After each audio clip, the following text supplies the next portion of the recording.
Welcome everyone to Nerd TV for another full throttle sim racing Mach-1 Performance Cup Series race, as we're race 2 of 3 in the round of 12, and we're at the virtual Talladega SuperSpeedway.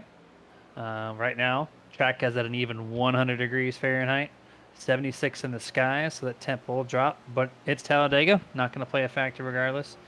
66% humidity, partly cloudy, and virtually no wind, so going to be a clear, sunny day for the most part for these guys, except for the occasional cloud coverage. My name is Jeremy Stanley, aka Jay Swifty. And to my right-hand side, Mr. Jason Rockefeller. How are you doing this Monday evening? I'm doing good, man. I am absolutely ready for Talladega. My boy got it done yesterday. I'm very, very happy about that. Bet $9 on him, won 108, so I guess that was a good Sunday for me. Locked into the next round of the playoffs. But these guys are ready to go here for their second race of the round of 12 for the Mach-1 Performance Cup Series. I'm very much looking forward to it. It's going to be interesting to say the least, and I really don't know who to pick here tonight, but there's definitely going to be a lot of guys that are going to be factors. I was just going to ask you who you think the next Ryan Blaney is going to be here, aka tonight, but you said you don't know. It's always a curveball here. It's always a chance that any single person doing well in this field. I'm going to pick maybe someone mid-pack. I know Flying Tiger Motorsports, they do well. That's the 4 and the 44.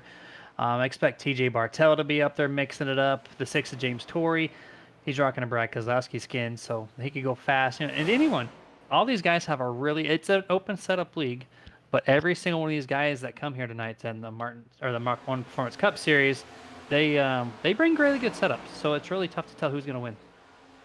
Yeah, for sure. I mean, I do have some guys listed right now that I have that would be 5 drivers listed. Chad Lang won the last time we were at Talladega in that number 4 machine, the Oreo car. You look at Wayne Grossi, the last 2 super speedway races that we've ran, both at Daytona and Talladega, he's finished inside the top 10. Robert Milikian, he's been very fast as of recent at these places. He could have won Daytona, just did not work out for him there in the end, and we know how strong he was at Daytona in general for Daytona week for both the Truck Series and the Cup Series. So I think he's a driver to look out for. Tony Solari as well. I believe if I'm using my brain right, I think Tony won recently on one of the super speedways. It might even, it was Trucks just last week. I knew it. I knew Tony won a race. And then Kyle Milliken, your most recent winner at the super speedways for the Cup Series at Daytona, clinched himself in to the playoffs. And as of now, he's still alive and well in these playoffs. 2 races remaining. We have tonight, and then we have the Charlotte Roval next week, and he's only 2 points out from the cutoff line. The playoffs right now, Jeremy, within the entire bubble, are very, very tight, to say the least. Yeah, we'll go over that as the race progresses on, and you have to be using your brain correctly, Jason, because mine doesn't work as well as yours. So if you're not following through, it's gonna be a fun night. Just a couple of things to mention here on the YouTube chats. I see Doyle Lawrence saying, "Hello, nerds crew. What's up, Jeremy, Jason, and Dustin?" Which, if you don't know by now, Dustin is our producer slash co-broadcaster. If he has to step in for any one of us, because he's the most dedicated person on this team. And then he follows up and says, "Tally is a crapshoot." So all true there. And also, just a fun mention right before we go to qualifying. Jeff Chandler in that 31, right now he is sponsoring the Hyperforce Esports team banner up until the year ticks to 2024, and he's been very excited. He wants that announced that he will be joining Elliott Sadler Esports, the competitive team there on iRacing's Esports for the Coca-Cola Series. He's gonna be trying to get through that through the Road to Pro with ESC. So congrats to Jeff Chandler for landing that, and good luck through 2024 to get yourself and your whole team on the Cup side qualified to go big on the iRacing side. It's awesome to see someone rising the way to the top.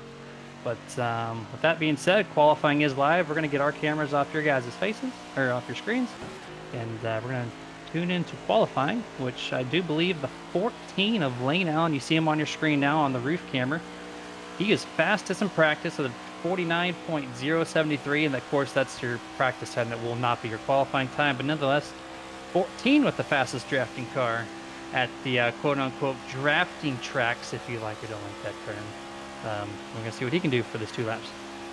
Yeah, and Lane is coming off of a top 10 back at Texas last week, came in 8th place. And Jeremy, I mean, I still can't believe what we saw last week at Texas, the battle between Richie Coy, Jose Acosta, and then Jeff Chandler nearly nabbing that win. Why Richie Coy was going right through the grass, Dukes of Hazzard style in Hazard County, right through the infield there, coming to the checkered flag. Jose Acosta went spinning. I still can't believe that race last week, but this one tonight definitely should be a fun one. And you saw Lane right there coming to take that one and only green flag lap for him. He was all the way to the outside on exit down the straightaway, started coming down. Your goal is to really just hold that bottom the best you can. Get a little bit off of that yellow line, about half a car width or so, maybe even a car width, right off that yellow line when you head down the straightaways. Then you want to be able to arc yourself a little bit in a very awkward way, I want to say, once you enter back in 3 and 4. And then you're going to do the same thing on corner exit right here. You'll start to see him kind of drift up just a little bit right off that yellow line. Now he heads back down to it because these guys are able to use the apron. I'm not so sure that was the best idea to go down there so early like that. Definitely going to lose a little bit of momentum. But currently right now, listed 4th on the board, Chris Beck actually went to the top that time by. I'm sure that we're going to see some more guys here probably jump up to the top maybe and try to top Chris Beck in qualifying. Now, see, on Wednesday, I talked about how people were on the top, or on the middle, or on the bottom in their warm-up lap. That was the 14's first lap out. He has a one and done. He did not take the first lap to build up the momentum on the top side of the track and then go to the bottom for lap 2. He just went all or nothing on lap number 1. Still posted a competitive lap time. So, like I said, I'm still trying to learn how these guys perform really well in qualifying. I know you said it requires a really smooth handling steering wheel on Wednesday, which that is true. And you did mention off turn 4 and even turn 2, you like to drift up the car just a touch. And all that does is you don't turn the wheel as much. So even though you want to glue the corner here in the bottom of this yellow line, you might see the 27 Ryan Chapman, or IROC 93.5 driver. He doesn't slide up in turn 2 because it kind of gradually goes up. In turn 4, you might notice it. You turn the wheel less. That means you're causing less friction on the wheels. Keeps your top speed up a little bit more. Then you go right to the bottom quickly on straightaway. And I do know that for certain helped your lap time here. And you know something too, I think Ryan Chapman is going to be a guy tonight who maybe can probably get the monkey off his back and go to victory lane here tonight. I mean, he's been so fast. And like we talk about week in and week out with him, Jeremy, it's just kind of a hit or miss. When he's not running up in the top three, he's not, or when he's running up in the top three, top five, he's not winning, but he's very fast. And then when he's usually not inside that top five, top 10, he's usually wrecked out at the back and usually just becomes to continuously be a bad night overall as every lap winds down. So maybe tonight's the night where Ryan Chapman can do something. He's nabbed a top 10 or two within these last two super speedway races. So maybe Ryan could head to victory lane tonight. We know how much he likes these super speedways. Look out for him tonight in the draft. Yeah, 100%. Even though he's down there on the charts, currently 18th, he's still only a 10th off the race lead for qualifying anyway. So, you know, all these guys have a contention here to get this W tonight and lock themselves in to the round of 8. Jump back to the YouTube, I see Doyle Lawrence saying updated paints in the works. I didn't think about it, but yeah, Doyle, he's the painter. Jeff Chandler shouts him out every single time. You know, that's my skin, best painter out there, this and that. But Doyle, since you paint the skins, and you're going to be painting for Elliott Sadler Esports now, so that's kind of cool. Congrats on yourself to showcase your talents with a professional e-race team, man. So good luck out there as well. And I think qualifying is officially over. So this is going to lock in that 44. Chris Beck looks like he's going to take P1. I mentioned it in practice that the 4 and 44 might be some contenders, and well, they're sitting P1 right now and P5. So great job for Flying Tigers Esports to get the qualifying part down. Now it's time to go to race and see if we can carry that momentum through these 94 laps here at Talladega Superspeedway. But we're going to wait for a few more cars to go load up into the racetrack, and then at that point we'll go over the running order here tonight.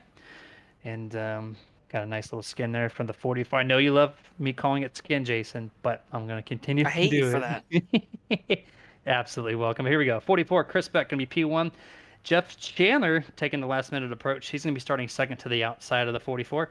Jamie Knapp, third place. Fourth place, Daniel Simmons. Fifth place, Chad Lang. Sixth, Lane Allen. Seventh place, Daniel LaFleur. Eighth place, rather, Brody Hanna.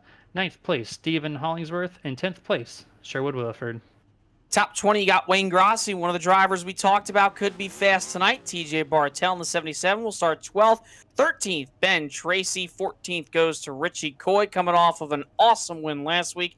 15th is Colby Mice. 16th, Michael Blackner, who's been fast at the super speedways recently. 17th, Wednesday Night Truck Series winner here, Tony Solari. 18th, Ryan Chapman. We know how much he loves these super speedways. 19th, Steve Loomis. And top 10 holder this season at one of the super speedways, Colton Gum. 21st will be Ryan Hedrick. 22nd, Robert Malikian. 23rd, Brian Dublé. 24th, Joshua Johnson. 25th place, 91, Justin Diltz. 26th on back, elected to not take qualifying times. That's the 24 of Jose Acosta. 27th, James Wallace. 28th, James Torrey. 29th, Brandon Elder. And the 30th place car here tonight, Alan Crowell. And Justin Diltz did come on to our Facebook chat and said, no Kyle Milliken in the 42 tonight. He is not in the field, so hopefully everything is all well in that 42 camp. And then I see Zach Wapples there also on the Facebook saying, let's go Chapman. So Ryan Chapman's got one of his cheerleaders back in the crowd here tonight. Yeah, it's definitely an interesting thing to point out, Jeremy, that Kyle Milliken will not be here. Your most recent Super Speedway winner to lock himself into the playoffs at the regular season finale at Daytona. Again, like you said, Jeremy, I'm going to say the same thing. Hopefully all is well with Kyle Milliken. Don't know if he's just missing a race tonight or if anything is up with that whole camp, but hopefully everything is good with Kyle Milliken. Wishing him the best. But I want to say, though, Jeremy, before we go green here in just about half a lap, I think if I had to probably pick somebody tonight, I wanted to say Chad Lang, but I'm looking right now at everybody inside this field right now, this 30-car field we're about to unleash here at Talladega Superspeedway. I'm going to go with Wayne Grossi. He's been really fast recently. He's coming off of a top 10 at Texas, I believe it was, or no, it was not. He did not come off of a top 10 at Texas, but I think he's going to be very, very fast. He's outside looking in to the playoffs coming into tonight for the round of 12, going into the round of 8. He's only out by 6. I think Wayne Grossi could somehow, some way do it here tonight. I just got that gut feeling like I did with Ryan Blaney. on Sunday. I think that Shell Pennzoil machine goes to victory lane like that 12 Shell Pennzoil machine went to victory lane on Sunday. I was just gonna say you're completely biased, other than the Chevrolet manufacturer there on I the don't nose like of you. that car. You know, it's got the 12 colors. He's got the 12 sponsor. Of course, we're looking at the 7-wing Grossi as a race winner here tonight. Um, but there's not the only one. Look right to his outside. He's got the 77 TJ Bartel, also rocking that Shell Pennzoil, also a Chevrolet. So, you know, regardless, the Ford's not going to win. And I don't know if you're Ford locked or if you're just Ryan Blaney locked. Either way, I'm going to have to agree with you. But here it is. Green flag is out. This race is officially underway. 94 laps at Talladega. And stage break will occur on lap 35, which is one fuel run. So we will not see a pit stop unless there's a caution. But up at the front, side by side, early wiggles back and forth there by the 84 Jamie Knopp. Looks like he gets that straight. These first lap or so, Jason, you're going to see nose locked. You're going to be pushing that front guy. You have a cool engine, and you can afford 2 laps of just solid tandem bumping around this 2.5-mile track. Yeah, definitely, to say the least. I mean, you can really two-car tandem with these type of cars. Now, I am not really all that familiar. I mean, I am familiar, but also it's just not really my forte. I don't really like the way that these Cup cars handle at the super speedways. The runs are just really massive, and I feel like I get really loose and whatnot in the draft. I really like the Xfinity Series cars. Those are my choice of cars when it comes to all the 3 top divisions of NASCAR. When it comes to running at the super speedways, I just like the Xfinity car. I know a lot of people say, well, why do you like them? Because the back end's so high up. Well, I just feel like they have a lot more stability, and you're able to push really, really hard with those things. But these guys are going to be pushing really hard here tonight, but they have to be careful. The runs are going to be massive. The pushes are going to be huge, just like we saw on Sunday, and you're starting to see some bottlenecking up towards the front. You got to make sure you're keeping yourself aware and in check, making sure you don't bottleneck as well with the rest of the field and start a big one here early on. Yeah, definitely don't want to do that. And I'm starting to see a little bit of separation on the bottom lane, 4-car, single file. But I think here in the next couple laps, that'll quickly go to that 0.6er on the top. He's going to gain that momentum. That's Daniel Simmons. If he gets the partner or partners to get him to the front right now, numbers game has it on the bottom. There's about an 8-car difference or so on the bottom versus the top. So they got to fight through that. But outside of that, expect a lot of clean side-by-side racing for the first half of this race. In the truck race, we saw a very clean race, no cautions essentially. Then we had all the cautions on the back half of the event. So expect something very similar in tonight's product here. I'm going to actually take the opposite way, Jeremy. I think, honestly, I think early on in this race, I think we're going to start to see, and I talked about it on Wednesday with you, remember? I said, you know, these guys, they can be very patient for the first 10 to 15 laps, but after those 15 laps, guys start to get impatient. You start to see a lot more moving around, maybe even 20 laps it could take. Heck, we could wreck on lap 5, knock on wood. You just don't know. It's just the way that the super speedway racing tends to be, is you don't know who's going to wreck, when something's going to happen. That's just the unpredictability of these super speedway tapered spacer now, no longer restrictor plates, but tapered spacer, in quotes, type racetracks. So you could see the wreck really occur at any time, but I think we're going to get a little aggressive before the first stage ends. I say we have a yellow before the first stage ends. Yeah, they got really raced there in the past few laps before the stage end. I do agree with you with that. They were 3x3 and kept it clean for the most part, but got very racy. So with that being said, yeah, around lap 30 to 35, expect something similar. But then, you know, anytime after lap 45, lap 50 is when you're really going to start bunch up. And look at the outside, just really propelled the 0.6 of Daniel Simmons to the race lead. They're going 3 wide right now. Through the sucker hole is the 14, but no one went with the 23 that time on the top side. 33 might look to the outside, puts his nose back down to the middle lane there. So right now, Brody Hanna's on the lonesome lane there on the top side of the track. Yeah, and he's probably going to go all the way to the back unless somebody lets him in, and they will, that being Sherwood Williford. I think he jumped out of line right where he was third up on the top lane, but was able to come back down. Sherwood Williford showing great driver etiquette. And Jeremy, that's a thing that's going to be a really big key here tonight, is driver etiquette. When to let somebody by, when to let somebody in, and when to know to take a position. Don't be too aggressive early on. If somebody wants to come down, don't push the issue. I know it's not the right thing to do, And I know, it's not something you want to do. You don't want to give up track position. You don't want somebody to get ahead of you. But there's so many laps. This is a patient waiting game. You have to be patient until the end of the stage and also the end of this race. There's going to be a lot of time. You're going to have time to get up towards the front.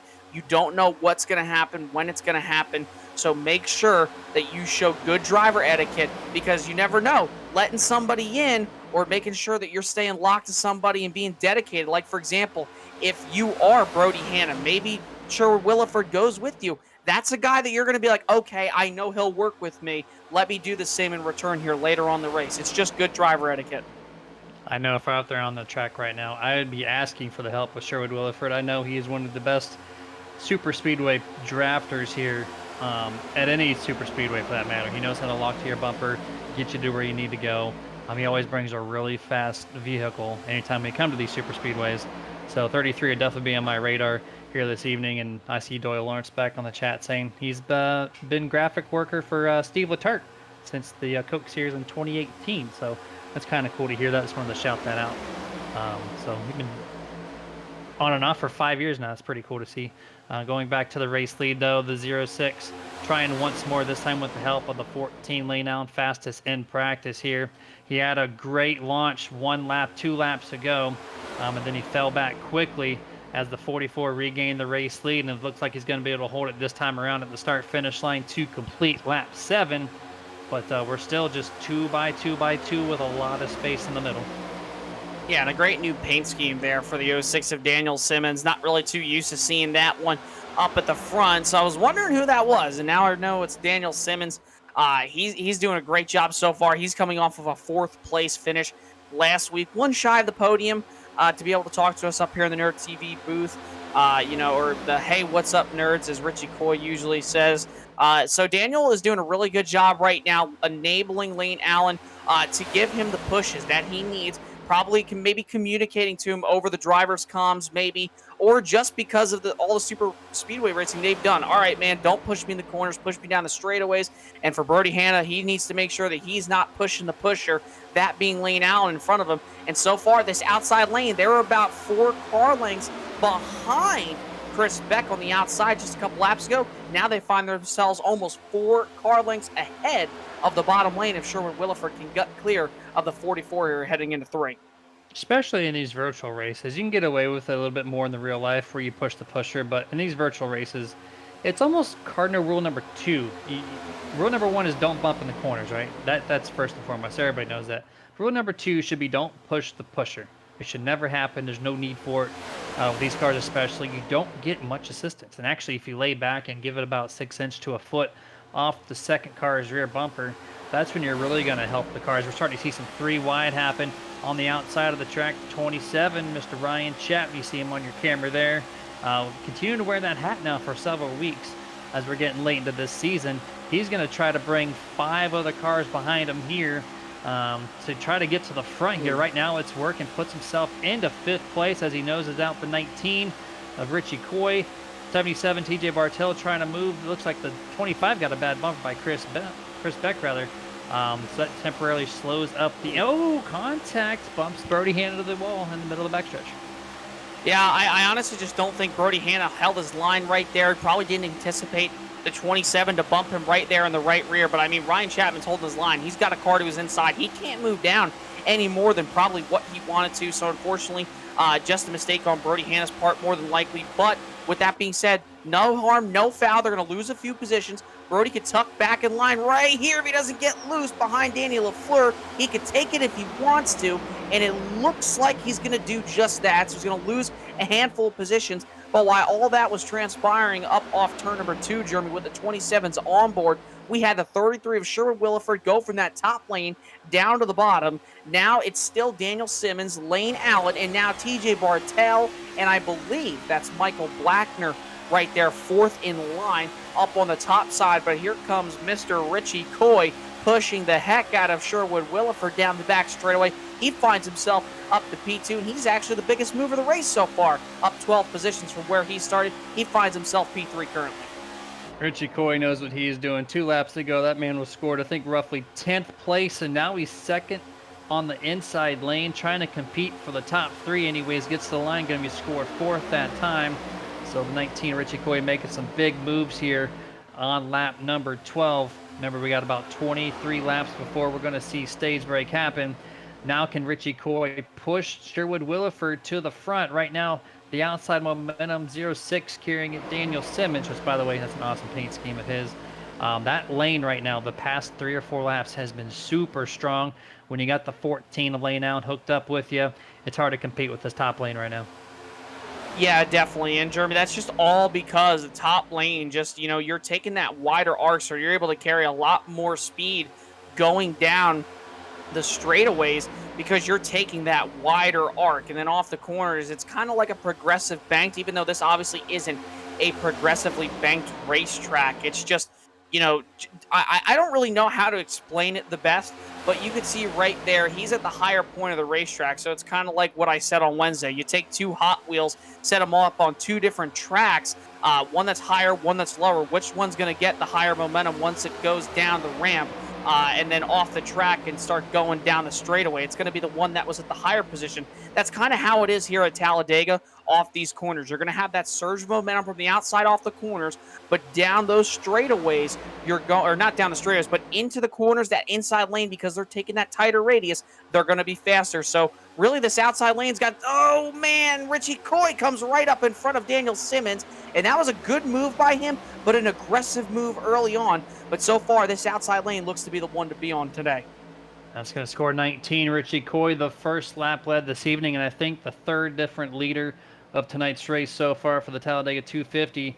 In the back of the field, we have a 3-wide battle for at least a half a lap now. Right now, it's the 9 of Colby Mice, 91 Justin Dilt, 67 of James Wallace.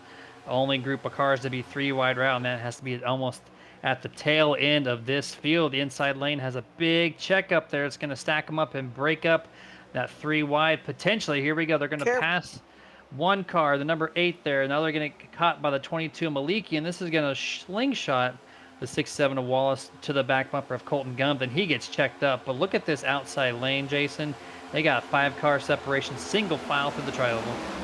And James Wallace is going to get hung out to dry here, maybe, if those 2 cars up in front of him head down to the bottom. But it looks like they're all going to get back going. But there goes Brody Hanna. He'll jump up to the top lane as you look from an aerial view here from the blimp cam. Also, Danny LaFleur, he thought about going to the top side. So we're looking about 3 to 4 wide off these corners as they head down the back straight. Ryan Chapman starting to kind of dissipate from that pack down on the bottom, but he's got help from Colton Gum behind him. And also, I believe that is the number 51, or it's the 91 of Justin Diltz, rather, up on the top side. But just like that, everybody gets back to 2-wide racing in the 3 and 4. Yeah, there's a couple of checkups midway through this pack on the top side, trying to sort themselves back to 2-wide. They get it figured out, though. Sherwood needs a lot of help. He's got the 25 of Hollingsworth behind him. Doesn't look like he has a super stout car at this super speedway race here this evening. He just can't propel the 33 of Williford past 4th or 5th place at this time. But the 19 of Richie Coy is able to keep about a half a car length to a full car length ahead of that 06. So the 19 can really just have a really strong lead car, or the 06 is kind of backing it down a little bit here as he finally gets to the back bumper for a slight nudge before turn 3. Yeah, and this is really, really cool, to see all these guys. They're able to make these aggressive moves and not have anything happen too early on. Also, part of that driver etiquette. You can be aggressive, but if you're one of those guys who's making the aggressive move on the other guy, you both have to kind of meet in the middle on the same kind of ground level if you want to try to make something happen. And so far, we've seen just that. But as this race ticks down towards the end, Jeremy, within like the last 10, 15, 20, 30 laps, heck, you're going to see a lot of guys start to be aggressive, and that driver etiquette is going to get slimmer and slimmer and slimmer as this race goes on. And we're going to shout out our series sponsor, Mach-1 Performance, the official presenting series sponsor for the Cup Series every single Monday night here at the Full Throttle Sim Racing League. Mach-1 Performance is a race car fabrication shop that was started by the late Johnny Coy Jr. This shop has produced champions and winners of all sorts of racing divisions, from the road circuits like SCCA and NASA to dirt and pavement oval racing. Find them at Facebook at facebook.com/Mach-1 Performance. And as I was going over that little ad read, we got a lot of 3x3x3. And Jason, I think you're going to call it correct here. You said a lot of action going to happen early with that flip flop from my prediction. And here we go, 3 wide. 23 Brody Hanna trying to lead this charge. This is like his third time now trying to get all the wolves in a pack. And I think this is the biggest one yet. There's some checkups there in the middle, 1 and 2. Called it, Jeremy. I said 15 to 20 laps. You're going to start to see patience go out the window. It's just part of the super speedway racing when it comes to the sim world, is nobody has the patience. It's all thrown right out the door and windows of the house. Come after lap 15, lap 20 even. And we started to see it right there on lap 17. All 4 had a massive checkup just a lap ago in the same spot they are now. I nearly thought there was going to be a wreck, Jeremy, while you were reading our presenting sponsor for the series, Mach-1 Performance. Giving them a little shout out. I saw a big check and went, oh, and man, they almost wrecked coming off turn 4. But look at that. 1 lap, they could be 3 wide. The next lap, they could be looking like they just went back under a restart at almost 200 miles an hour. Some crazy racing early on here as we're about to hit lap 20 next time. My thing right now is going to watch this 33 that showed Williford on the bottom. They went 3 wide. It took the numbers of the game away from the top lane, or the middle lane at that point, and it brought the 33 and the 25 to the point. And now they're back to 2x2, and as I say that, they're going to go back to 3 wide, so I'm going to erase everything what I just said. Numbers game now, once again, belongs to the inside lane, and as you see that, the 33 and 25 just opened a big gap over 3rd place on back, just because the middle lane now in that sucker hole does not have the numbers. As you see, Ryan Chapman just blazing by the guy who's been leading this race all race long, the 06, Daniel Simmons there on the inside. Gives a nice little nudge there to Malikian on the front straightaway, as the 22 now is going to lead the charge on the top here through turns 1 and 2.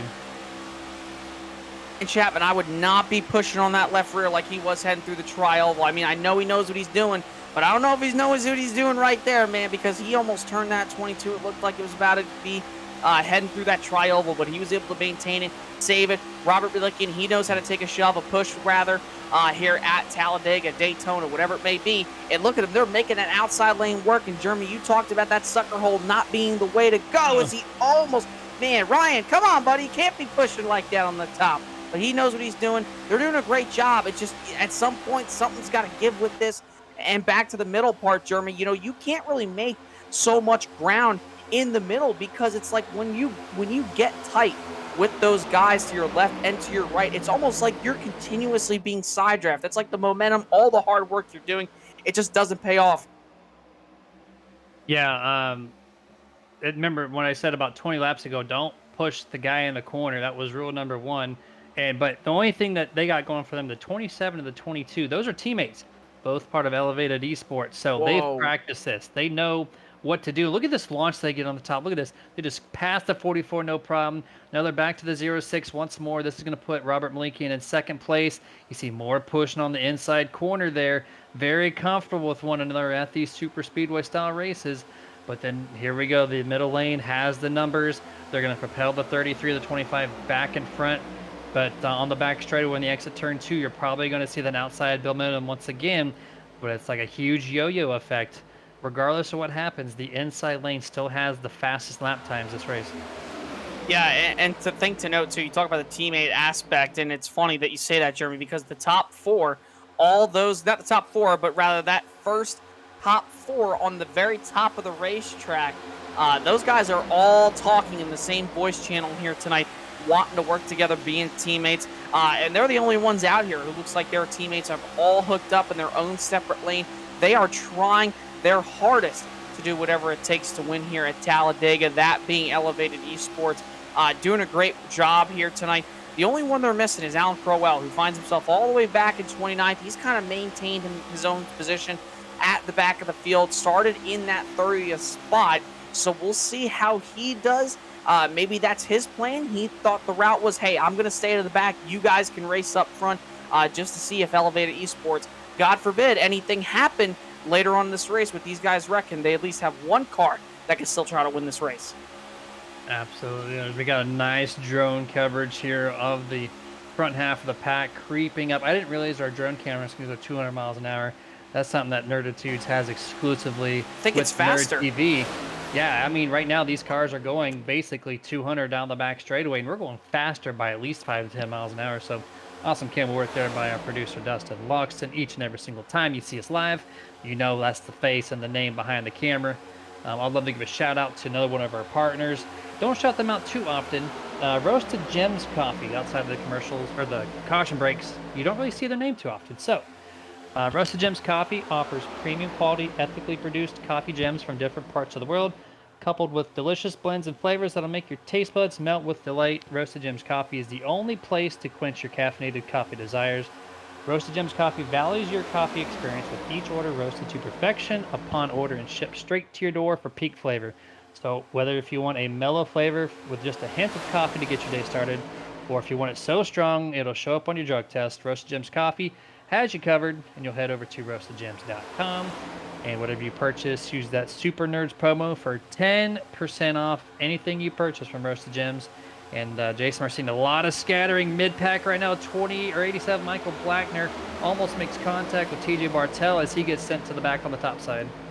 Yeah, I mean, next time around, these guys are basically going to have 10 laps to go. Remember, white flag for the stage will be on lap 34. Stage end will be on lap 35. So everything is starting to get a lot more aggressive. These guys know with the amount of runs that they can get, with the help that they can get as well, up on the top side, the middle, the bottom, they're trying their hardest right now to push one another, make sure they can get that track position. You see the 77, TJ Bartel, he's all the way up at the top of the racetrack. I believe that's TJ Bartel coming off of turn 4. He's in the sucker hole, but this time not the middle, the outside rather. He's going to go all the way to the back of this train right here, find himself right behind the 91 of Justin Dillis. Now they have 10 laps to go in the stage. I expect this field to start getting really, really aggressive.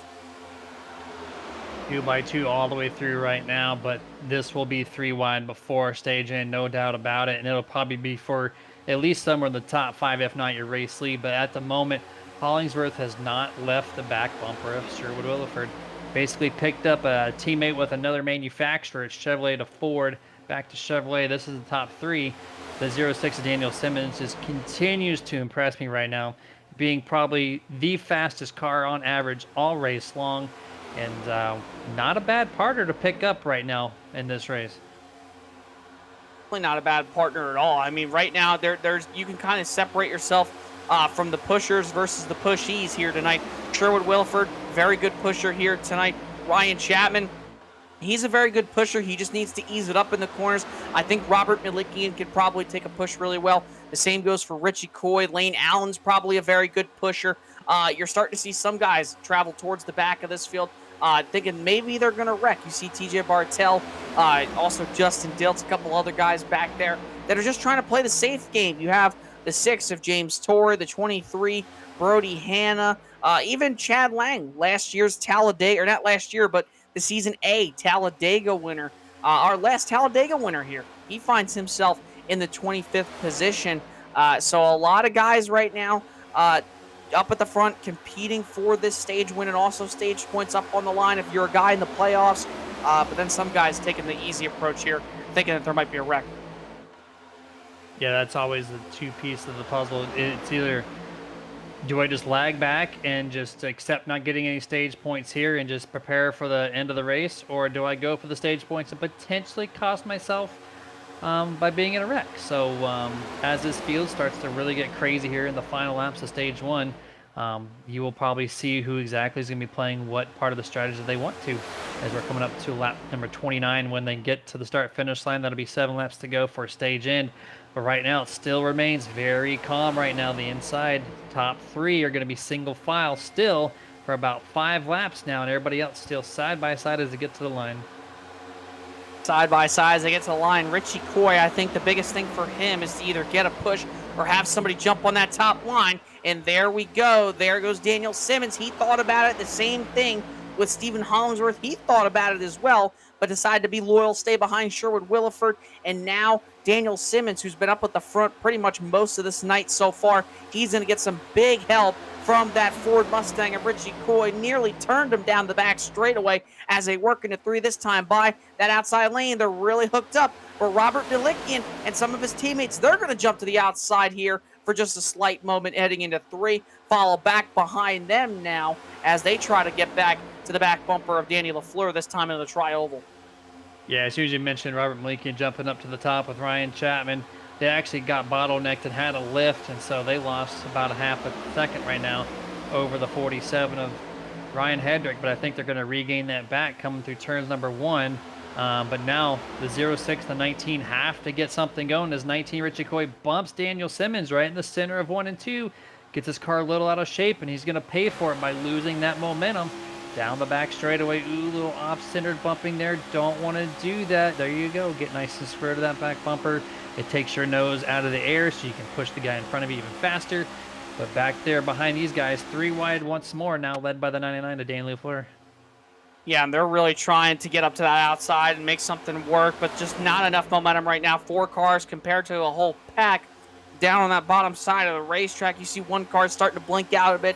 That is the 8 of Ben Tracy. Hopefully he can get that issue situated within his internet connection, but it looks like it's stabilized. He finds himself in front of Daniel Simmons now, leading that top lane. We'll have to see if any of these guys jump out from the bottom. Maybe Jeff Chandler, maybe other guys, Jamie Knopp, Chris Beck, who's found himself up in that top 5 to top 10 range this entire first stage so far. We'll see here as they approach just a handful of laps to go in the stage 1. I think these comments might be a few laps old anyways, but Doyle Lawrence said Chapman is going to cause the big one. He's throwing the predictions on the other side of the spectrum, and then says impatient equals wreckfest. Yes, impatient will always equal wreckfest. We see this every single super speedway race. It just depends on who wants to do it, and we're starting to see some moves here in the front. I do believe that is the 84. That's Jamie Knopp there, and that bright highlighter yellow machine moves up to the top lane. He's going to try to lead the charge here. Passes Chris Becker, at least gets to his door panel. Gets a little stalled out through 1 and 2, off 3 and 4. He's going to try to utilize some of the side draft and gets a slight momentum, but cannot complete the pass of the 44. So it looks like the 25-33 are still going to lead this thing. Coming to 2 laps to go before we see stage in.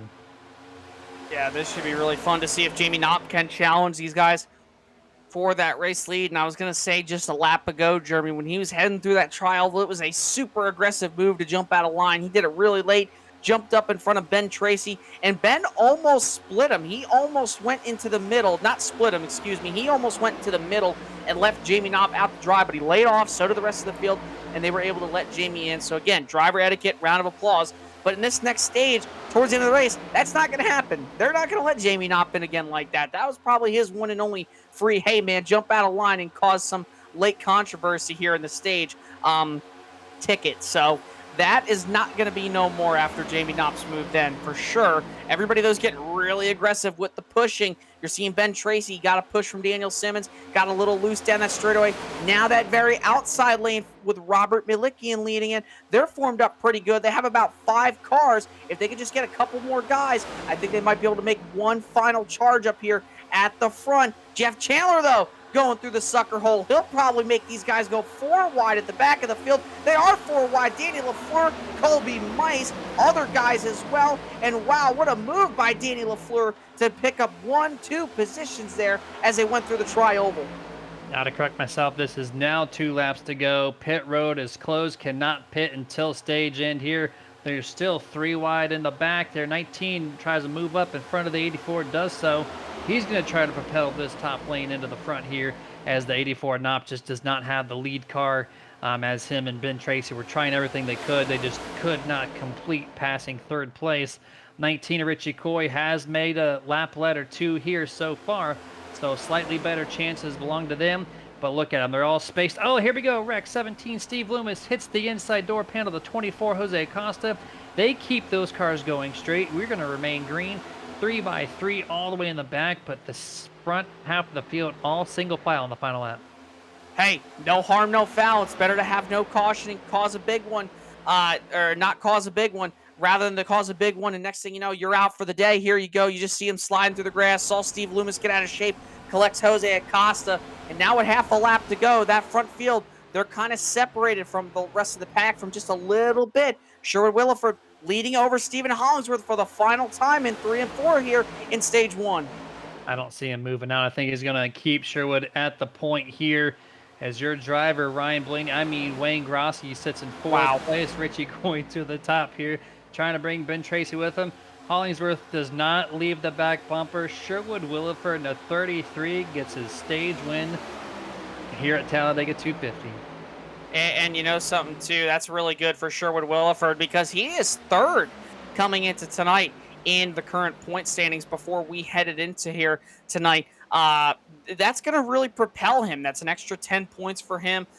He came in minus 20 out from the lead, rather. Or not the lead, rather, but second for Jeff Chandler. Remember, Richie Coy, top of the board in the standings. He's already locked into the next round with that amazing win at Texas just 1 week ago over Jeff Chandler, Jose Acosta.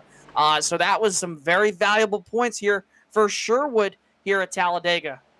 Yeah, he absolutely needed that. Hopefully he can continue that through the second stage. But as these guys get wound down, we're going to jump it to our picture-in-picture commercial break. And we'll be back here shortly before the drop of the green flag for stage number 2.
Racing isn't easy, but experiencing it is. iRacing puts you in the driver's seat with the industry's leading sim racing game. Drive on laser scan replicas of the greatest racing circuits from around the world. Go head-to-head against other drivers chosen by skill-based matchmaking to ensure competitive racing at every level. Compete across all your favorite series. In officially licensed cars, engineered to deliver the most accurate driving experience possible.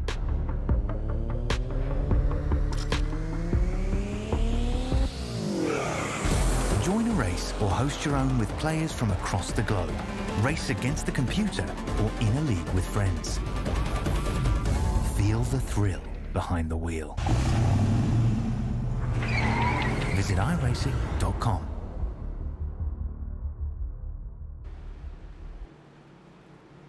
in back to full screen here, as I do believe, there they go, the pace car lights are out, signaling 1 lap to go before we're going to go back to green flag action here, which will resume this race on lap number 40, rather, as I get that updated on my end here. So I'm going to go from lap 40 to lap 94, so 55 total green flag laps. If it goes green, which, you know, going to be very leery on that one there. First half of these races recently have been clean for the most part. Second half, though, might get a little sketchier. The only incident we saw was an early bump to Ryan Chapman into the back bumper of 23 to Brody Hanna. That only upset the outside lane momentarily. And then late in that stage, we saw the 24 and the 17 make contact. They slid through the grass. And we'll see how they continue this race moving forward. Yeah, this is going to be interesting how this second and final stage goes through. I mean, you're Sherwood Williford up there at the front. He did a great job, you know, managing that bottom lane. You have my pick, Wayne Grossi. He finds himself in third. There's a lot of guys up here who are very strong super speedway racers. You think about Daniel Simmons, Blaine Allen, Tony Solari, Richie Coy. He can get it done if he really wants to. Colton Gums inside the top 15. We know he's good. Robert Millikian still yet to get to the front. He's been the only guy really making that very, very top lane when they do go 3 wide work. He just doesn't have the help. Maybe right now is a time where he can get that help if he can get out of the bottom lane. I'm wondering if the 25 Hollingsworth is talking to the 33 about maybe getting some help here on stage number 2. They work together so well. The 33 at least owe the 25 a little something for getting him that stage win, helping any chance possible to make the round of 8. We see the pace car dip down. They're going to go over the whole tri-oval. Very unique start-finish line here just after the curvature of the front straightaway. You don't see any other track ever really to have that kind of configuration, but we're going to wait patiently. Is premature Patrick. We already know his green flag is out. No problem whatsoever. We're just patiently waiting in the Geico restart zone, and there it is. Green flag is out. Stage 2 officially underway. The 0-8 Ben Tracy looks like he had a slight misshift. He's going to back up 2 car lengths behind the number 0 or the 7 of Wayne Grossi. This will help the 25 of Hollingsworth and Richie Coy maybe make a move on the top. Yeah, that's definitely a possibility here, Jeremy. We'll have to see as a wrap around 1 and 2 this time from the restart. Richie Coy going to be all over that fellow manufacturer of Stephen Hollingsworth driving that forward as well. Then you have Jamie Knopp at the top. You also have that being Daniel Simmons. Whoa! And Stephen Hollingsworth went for the top down to block the bottom. That is something that is so early to do here as we're just approaching halfway here in about 5 laps. Somebody just got destroyed back there. I don't know if that was just an internet issue or what, but James Wallace, I just saw a puff of smoke and all of a sudden debris was everywhere. He looks fine. That looked to be a connection issue on his end though. But with that connection issue, he is going to drop all the way to the back of this field here and definitely going to be out of the draft. He's going to need to yellow. Oh, this was the number 41 of Alan Crowell. I don't know if we catch that on the Nerd TV replay, but almost a turn 3, the 41 Crowell just slammed on the brakes, or at least it looked like he dropped over 10 mile an hour just getting to the corner, and the back end was just slammed by a couple of these guys. I think the 4 of Chad Lang. So if we can get that, cool. If not, just know that the 41 had some brake issues apparently. And here we go. We're going to try to take a look at it here on the back straightaway. This is the front straightaway. So this is probably a half a lap prior, if I would assume correctly here. We're going to zoom forward here to the back straightaway. As we get to our turn 3, that's where the issue happened. The 41 Crowell gets to the bottom of the track, and then that's where things started to happen here. Let's see if this is a lot. It'll be coming up right here, I think. Yeah, so this is the lap before, I would imagine, because he was on the bottom, but needless to say, they're still running. The 4 and the 41 are still making away, are on the back half of the pack, but they're still keeping up the pace, so nothing too drastic here. Is we're going to do a little VHS fast forward and see if we can catch it this lap. Yeah, get to the good part. No, well, that's right. We're getting to the good part here, and that's not it, so it's okay. Yeah, we're going to take a look. I think it happens right here coming up, maybe? Yeah, it was definitely on the back stretch. I just don't know which lap we're looking at, but needless to say. Oh, we got a turn here. The 17 is Steve Loomis. Sorry to cut that. We're going to go to live angle. The 17 of Loomis in the grass once more. He's going to cut back across the track and almost takes out Jose Acosta, which was the same person he made contact with right before stage in there. And we're going to stay green, but that's 17 now, part of the Talladega lawn service crew. Yeah, definitely, to say the least. And I tell you what, the landscaping crew here. Oh, we have another car that was going through there. I think that's the 44 of Chris Beck. Yes, it was. Off turn number 4. Here it is, Jeremy. You see this 17. He's starting to move up. He notices that Brandon Elder is there. Then he starts to come back down. Ultimately, Jamie Knopp is just right there. You can't do that, man. He just comes right down, collects the 44 of Chris Beck, your pole sitter. They go sliding into the infield. Chris Beck, though, he does a heck of a job saving this car right here. Ultimately, though, they're going to mow the grass. Now it's uneven. They're going to have to come out here. We're going to red flag this race. They're going to mow the rest of the grass. I'm just kidding. But, you know, what a save by the 44 and the 17 to not start off a massive multi-car pile up there. And a good job by the 44 to not hit the pit wall. Got a lot of 3 wide here, mid-pack here. But yeah, the 44, Chris Beck, has to serve the black flag. And of course, we FTSR runs strictly off the iRacing rulebook, right? So when there's a black flag, when there's a yellow flag, it has to be served appropriately. And unfortunately, you know, no fault to the 44, but he did come through the pit road. Even though he dipped out about halfway to try to save the lives of the virtual crew members, still had to come down to serve that thing. But look at this 3x3 from like 7th place on back. It is getting really racy, and we're just approaching the halfway point here on the Talladega 250.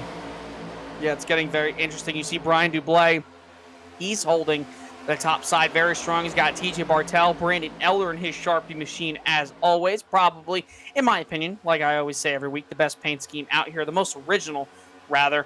They also have another driver behind them. I want to say that's James Torrey. It is James Torrey up at the very top of the racetrack. They're actually going to get 2 more drivers who thought about going to the top. That's Ben Tracy and Danny LaFleur, but they're going to hold the middle line. I think Brian Dublé is doing a really good job right now with the 3 cars he's got behind him. If he could just use that side draft to his advantage, maybe get a couple more cars to tag along here like Jeff Chandler there at the back of this field, I think they can make something work there up on the top side.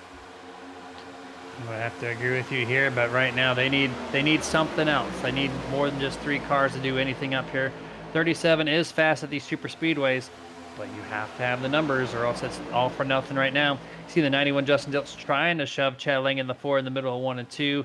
Gets the 91 upset. The 4 keeps moving on. It's going to cause a little separation there, and there's the inside lane being propelled by the number 8 car, or number 9 rather. That's Colby Mice.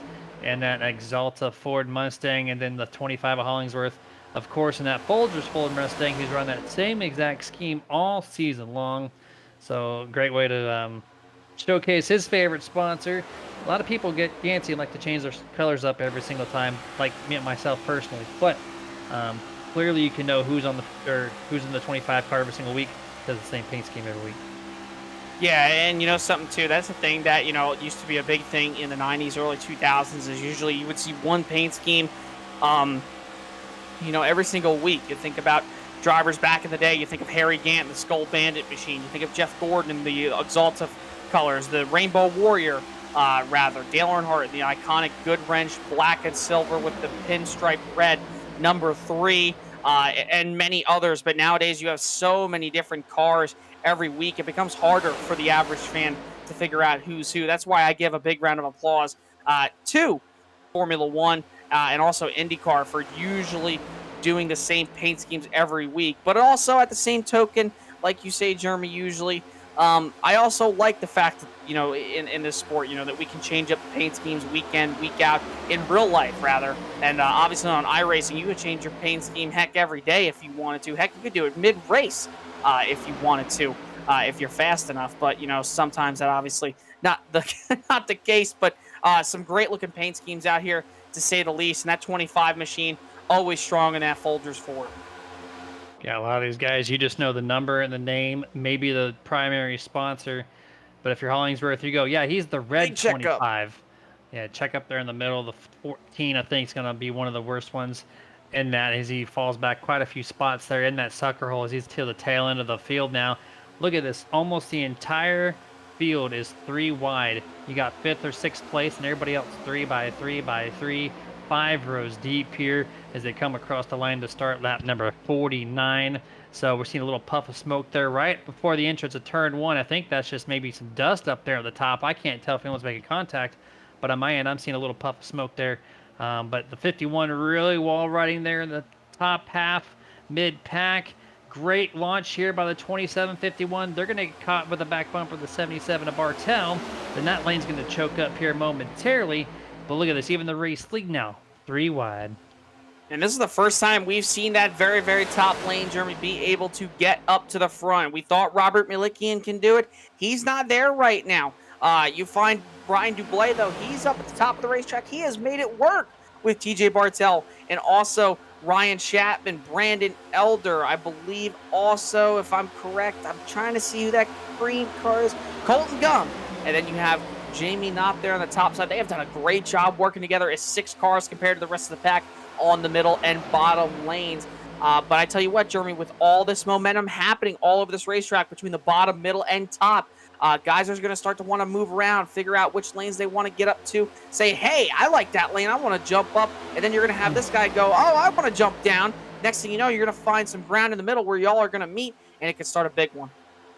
Speaking of starting a big one, I'm going to go back to Doyle Lawrence's comment from like 30 laps ago plus, where he said Ryan Chapman's going to cause this big one. And more contact right on corner X to the 51 to the outside wall. That was actually not of Ryan Chapman's doing, but I noticed the past 5 laps or so, Ryan Chapman has been bumping that inside corner panel of the 51 Brandon Elder. 4th car back in that top lane inside the middle of the corner. And you cannot push the pusher who's also pushing the pusher. Just cannot do it. And Ryan Chapman right now is continuing to do so. And I think one of these moments is going to bite him in the butt. But they kind of drop back a little bit because they just stay very unstable on the top lane. It's going to allow for 2x2 racing. Chad Lang and the 4 going to move to the top here to try to lead the charge as the Brian Dublé, TJ Bartel, and Brandon Elder are going to try to get to his back bumper, make some moves. 91, Justin Dilt's a little loose in the center of the corner as they come to turn 4 and corner exit. Getting really aggressive, Jeremy. We're just over halfway now in this race, and things are starting to get heated up. Let's try to see if we can ride on board with our IROC 94 or 93.5, I believe it is. I'm so mixed up with my FM radio stations recently. 93.5, there we go. IROC 93.5 driver, Ryan Chapman. Let's take a look and see for a lap or so around Talladega. Let's see where he's going to push whoever he does. He goes from the top down to the middle, went from Brandon Elder to James Torrey. Now that he's in the middle, how is he going to try to push this 6 car? Is he going to push him in the corner? Is he going to push him on the right rear, the left rear? We'll see. Everything is getting bundled up and jumped up now. Things are getting very, very sketchy up in this front pack here.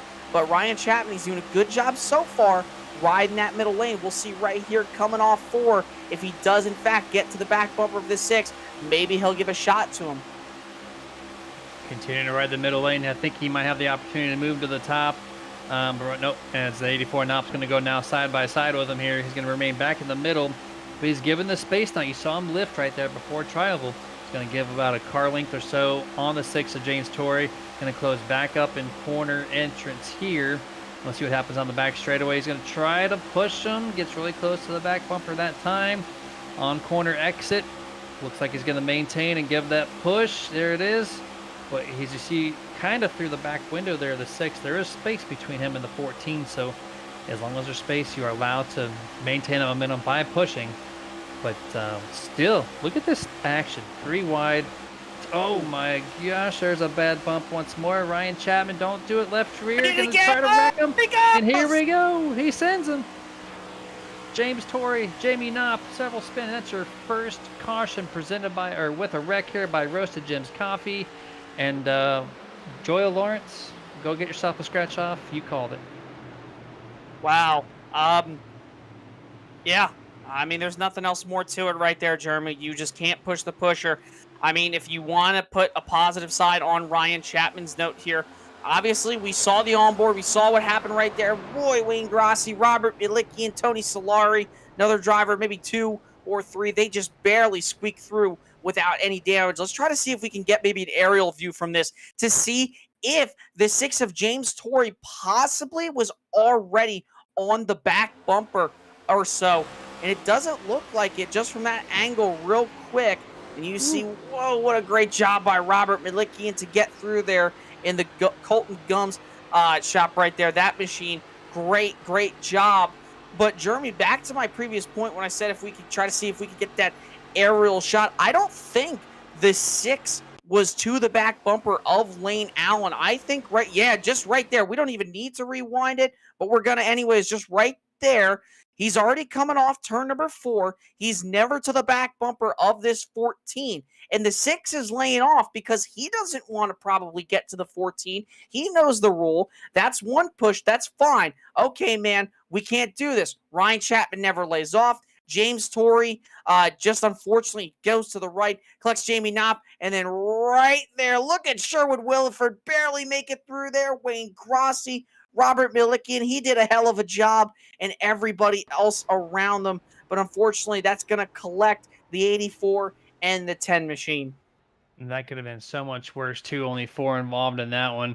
And, yeah, that was 3 bumps between turn 4 and just corner exit there by the 27 to and to the 6 right there. James Torres, you're looking on board. Sherwood Williford sees the car upset, sees him go up top, and he's like, uh-oh, here comes the wreck.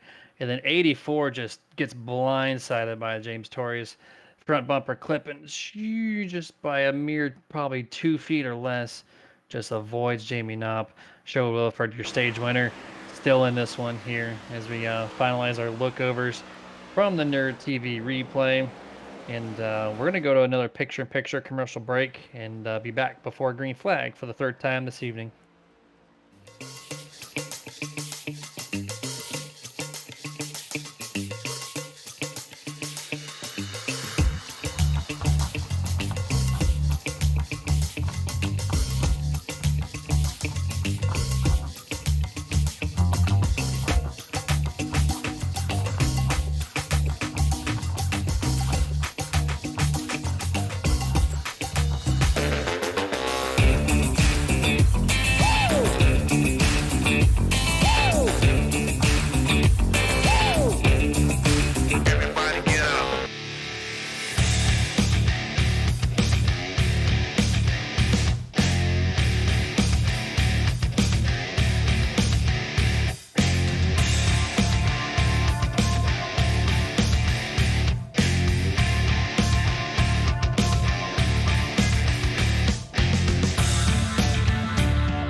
And back to full screen here as we got just over a half a lap left. We're going to go back to green flag. And only 4 cars were involved in that incident. They're just after lap 50. And did not look like there was much damage to any 4 of those cars, that being the 10, the 84, the 6, and the 27. Some minor cosmetic damage. I think that's all repaired. And they should be just fine for the remainder of this race, pending there's no more wrecks. Hope for the 27 to Ryan Chapman learns to just, not push the issue too much, running back there in about 20th place or so. So hopefully lessons learned the hard way and gets himself back up to the front. Because I know his team with Elevated Esports has fast cars. They just got to get to the front. Right now, the show the field, the 25 of Hollingsworth, continue to dominate the way. TJ Bartell late in the going, finding himself here in 3rd place. Ben Tracy been kind of hanging out in the top 5. Not sure what he has in store the remainder of this race, but for the most part, Jason, a lot of these guys in the top 10 have been in the top 10 all race long. Pretty much. I mean, it's going to be interesting to see which one of these guys is going to get aggressive. I mean, now we're over halfway through this race. We're going to find out here pretty shortly to see who has the best car, who can take a push the best, and most importantly, who could give the best push to set themselves in to the catbird seat. We're going to be restarting here after the second caution. Hollingsworth's got a good car. We're going to find out. Green flag is out here. Race resumes on lap number 57. So we got just under 40 laps to go here in the Talladega 250. And it looks like a very clean start throughout the entire field, at least from what we can see here going through turn 1 and 2. You're going to build up the speed. When they get to turn 3, they should be close to at speed. Have your partners in store right now. The inside is a little more sucked up to one another. Outside's a little spaced out. 23 Hannah looks like he's going to maybe drop back just a touch there. Everybody else still remains 2 by 2 by 2 through the entire field. Inside lane gets a nice little propel there from the 77, the 99, the 51, as they all go single file inside the bottom. Single file, indeed, they do go. There goes Brandon Elder. He thought about it. Then he said, yep, I'm going to do it. He jumps up to the top. Daniel Simmons will duck down to the bottom. Brandon Elder, though, he's going to have help from Ben Tracy up at the top. And then Colby Mice, one of the drivers finishing inside the top 3, I believe it was, back at Milwaukee in the Truck Series. So he's trying to find another surge of momentum here late in the going in Season C to try to cap off his FTSR season. Ben Tracy will move down to the bottom. Mice is going to quickly approach that 51. We'll see what they do with this run. Here we go. Right now, the outside has got a good little push here. As you see, it looks like Brody Hanna. 23 of Brody Hanna's on pit road. Did not see him get involved in anything. So I wonder if that was a penalty or if that was something that we didn't see on camera that would have caused some damage. But either way, we'll try to get you updated on that. But right now, Jose Acosta and the 24 leading the way on the top. The 51 and the 9 car, those two got a huge shove down the back straightaway. And I don't know how they passed 5 or 6 cars, but they did it. They passed the 25, the dominant car all race long, gets themselves to the lead. But then Jose Acosta saw a window there. He's going to get some help on the top side with 3 other guys, including that 47 of Ryan Hedrick, which coming into this thing was below the cut line by 17 points. He needs everything he can, and right now he's trying to make any moves possible. They're just kind of getting down to the closing point here. Yeah, and it's getting aggressive. Everybody is trying to split that middle right now, and Tony Solari, Steve Loomis, they're going to go through the sucker hole. Brian Dublay, they're going to try to catch up. Ryan Chapman out of the pack, tried to go to the bottom. Oh my goodness, this might not work. So far it does. Colton Gum dropped down right in front of Ryan Chapman through a block. They're going to work together getting down there. And here comes Daniel LaFleur. He'll jump up. No, he'll come back down. Things are getting aggressive. Approaching 30 laps to go. The bottom lane, they're organized pretty well. But the middle and top lane, that's where the thing starts to be able to not really look so good right now. Yeah, this is getting pretty sketchy from my vantage point. I would say back it down, back it down. Don't need to be 3 wide right now. You're just costing yourself way too much ground. You see the top front of the field. The 57, Joshua Johnson, hits the outside wall, shoots down almost to the inside of the 17 to Steve Loomis, who's been through the front stretch infield grass area twice already in the first half of this race. Thankfully, he was not collected once more. They're going to continue going straight here down now the first part of the front straightaway. And the outside is starting to get a little... Oh, but 57, Joshua Johnson, once again, getting bad bumps by his teammate. Remember, right there in line, all 4 of them, Boomerang Motorsports, 47, 57, 67, 37. They're all as a team trying to do anything else. Oh, the 67 gets some wall glue. And this is the thing, too, Jeremy, is the 37. He was the first one to be able to make that top groove work. Then the second people, or the second group of cars, rather, Brandon Elder, Colby Mice, that outside can work. You just have to have the right guy leading it, the right pusher, and obviously that guy leading has to be able to take a push. If you're Josh Johnson, you better know how to give the 47 a push, change of plans. They'll go back down to the bottom. They'll leave out the 2 teammates. Now they'll go back to the top, trying to see if they can catch a draft, get a run, and progress forward with their teammates. Things are starting to get heated up. They're 4 wide now. The 17 in the middle there, splitting the 57. This is going to get dicey. They make contact past the start-finish line into 1 and 2. They settle back out to 3 wide.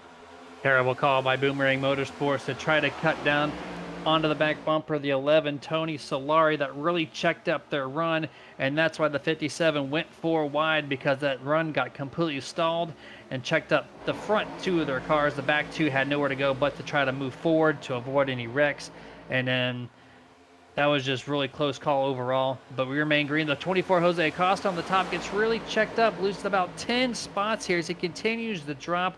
The 37 now goes to the inside to try to pass him.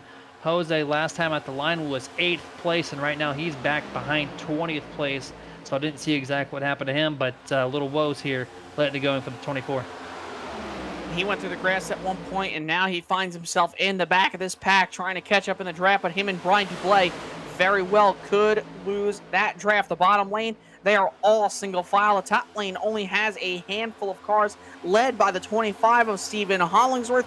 Down the back straightaway, they're going to try to get a run. You got a Ford pushing a Ford pushing a Ford with a Chevy and obviously others behind them. They got a big run here going into 3 and 4. Hollingsworth will get to the side of Lane Allen. Not enough momentum yet. Hollingsworth will side draft the 14. Check. Oh, and we got a caution. I believe it might be a wreck in the back. We'll have to check. Not seeing anybody really out of shape. We're going to have to see what happened. 8 of Ben Tracy gets completely dumped. It looked initially by the number 4 of Chad Lang. We'll have to go to the Nerd TV replay to definitely take a look at that. Words are being exchanged. Can't really tell by their words who's at fault, but we're going to take a look here and just, I don't know, Ben Tracy might have left the door open. The room. Yeah, if you get a nice little side camera from the infield, you'll see the speed difference. And I think Chad Lang had at least 5 miles an hour on Ben Tracy. And when Ben Tracy gives up the room, you can't slow up the car that much. As here we go, we're going to, well, kind of at the tail end see it. Just drives right into that left rear quarter panel. Maybe if we can get a little back up on that camera, we'll see that speed difference before contact was made, and kind of be the judge on that one. Who's at fault on this one? It's tough to tell. I think it was Ben Tracy. I mean, honestly, just from the looks of it, Jeremy, I mean, he started to go up to the top. You're going to see it right here, and then obviously the 4, he's got to run. It's late in the going. He's not going to lift. He thinks Ben is dropping to the back. And he leaves the door open, and the 4 has a lane, and then Ben just ultimately closes it. I don't know if he was thinking about jumping up to the top maybe or what, but even if he did, he was going to go through the sucker hole, and Brian Dublé was right to his outside there. There's nothing he can do. The 4 is holding his line. The 8 comes right down. This tells the tale, and unfortunately the 8 just causes a wreck, on his own hand. It's unfortunate, but it's part of super speedway racing. It looks like he's going to hit the outside wall here. He does. That's heavy damage to that right front. Definitely going to be something that could be not race ending, but definitely going to have some issues with speed later on. Yeah, producer Dustin here saying he's going to have to side ultimately with us and say the 8 is going to be at fault of that one. It's tough to tell late in the going. You got to do what you can. But the door was open regardless, so just kind of tough there overall. Thankfully, it didn't take out many people, as we're starting to see some strategy calls. Who's on pit road, who's not. Saw quite a few stay out. We're going to jump back to another picture-in-picture break. Be back before the drop of the green flag for the 4th time this season, or tonight rather.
Getting back to full screen here, and I think we got one lap left before we're going to go back to green flag.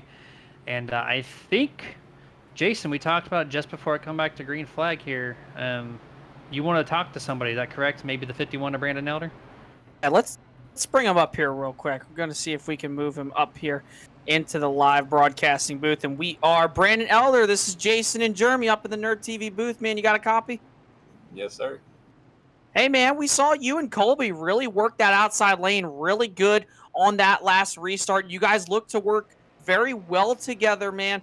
What's your game plan going in here for these last 30 laps? Survival. Hopefully survival, and hopefully have enough fuel to make it to the end. Yeah, I absolutely get that, man. You know, and now, obviously, with these runs, we're starting to see a lot more people get more and more aggressive. Do you think these runs are going to get bigger and the pushers are going to be harder? I do. I think you'll see the slam drafting, and I think there'll be wrecks because people get that big run and not having anywhere to go with it. All right, man. Well, good luck the rest of the way. I know you got a really fast car out there, that 51 Sharpie Chevrolet Camaro, and go get him, man. Hopefully we'll talk to you here in the post race. All right. Well, that's driver number 51, Brandon Elder, and he sounds like he's ready for whatever's going to be thrown at him, right? He's not being like, I got this thing in the bag, I'm super confident. He knows it's Talladega. He knows what's at store, and hopefully he can survive what is to come and be able to finish in the podium position. Yeah, I think he's going to have a very fast car, but right now, by the looks of it, looks like he's having some sort of internet connection issue. Hopefully we don't give him that announcer's jinx, because, you know, right now he's sitting very pretty up here. This is a guy who tends to start these races, and then he just doesn't come. You know, he'll come into these servers, and then he won't start these races. So, I mean, this is a great opportunity for him to pounce and be able to take a win away. We've seen him shine here and there sometimes. This is going to be interesting to see if he can come from 28 positions back. Now he's in the lead. We'll see what he does. Green flag is out. He gets a slight advantage over the 9 of Colby Mice, but that's going to be quickly deleted as the 25 of Hollingsworth is just going to assist the number 9 of Colby Mice into turn number 1. Has the clear bottom if he wants to swoop down there.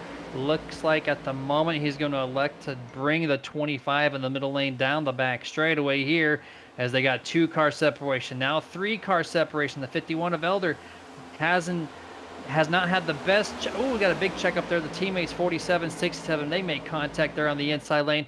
Really checking up the bottom. Now the top has all the momentum. Top 5 look like they're going to be single files to get to the front straightaway.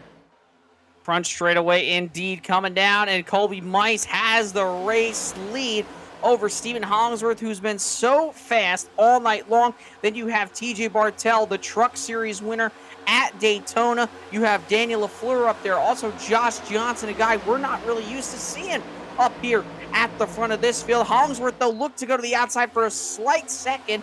He'll stick in line behind Colby Mice, though. The bottom lane is formed up, but that outside lane led by Jeff Chandler, somebody we have not talked about all night, really, surprisingly, besides the announcement, of course. He finds himself now inside this top 5. Bartell jumps out of line now. He'll lead the top side heading into 3. Mr. Where did he come from? The 31, Jeff Chandler. Oh, contact, big contact by Ryan Hedrick into the back bumper of Justin Dill to 91. That's going to shift him to the top half of the track, and now the outside just completely got erased from that. So the 77-31, they're probably going to lose 4 to 5 spots here through the tri-oval entering turns number 1 and 2. Inside is now all of a sudden the preferred groove. Huge number advantage there on the bottom. And the 25, one of the best pushers all night long, now has Colby Mice hooked up here late in the going. Story it would be if Colby Mice could get the win here tonight at Talladega, known for having surprise winners and first-time winners. Colby Mice trying to do just that. He's got the Bristol winner from 2 weeks ago, rather. That's Stephen Hollingsworth. You have Daniel LaFleur, Josh Johnson, Brandon Elder, who said survival was going to be key. It's looking like, Jeremy, it could be survival here this time, coming to lap 70 out of 94. Yeah, it should be 25 to go at the line here. I think Bartell and Chandler have a really good shot of getting back at least to the top 4, top 3. They just have to have every single person behind them stay there until they get to the front. If they start to go 3 wide once more, it's going to quickly erase any type of momentum, which it looks like it has to be done by big drafting numbers. You just can't expect 3 wide and still be able to do it here. You see the 51 of Elder. He's going to try to go back to the front here. Gets in front of Bartel. Momentarily going to throttle down the outside lane, going to the backstretch and turn number 3.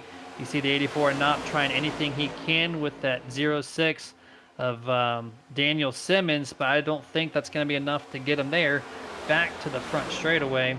And, you know, we're seeing skid mark. I knew that was a previous comment for that wreck, saying he had a lift. You know, it's a 50-50 chance there. It's really tough to call that. I wish I would have called that a little bit sooner, just now seeing that.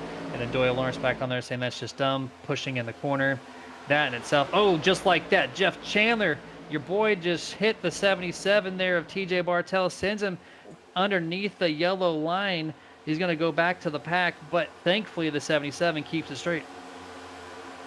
Yeah, and they keep it straight indeed. We're going to have to see if we can get a replay on that. I cannot believe that they were able to save it coming into turns 2 and off exit down the back straightaway. And now look at this, Jeremy. It has bundled up this, or not bundled up, but it has completely shaken up this field there. And the 14 just kind of gets to the 77 gets to the 14, lifts. And obviously Jeff Chandler doesn't know that. You know, it's just one of those deals. You don't want to push the pusher, but Jeff can't see that. He is right on the 77 thinking, all right, he's not there. Surely he's not going to be right to his bumper on corner exit, but right there on corner exit, or in the middle of 1 and 2 rather, he was right there, gave the push to the 77. Ultimately, Bartel is going to go down to the bottom of the racetrack.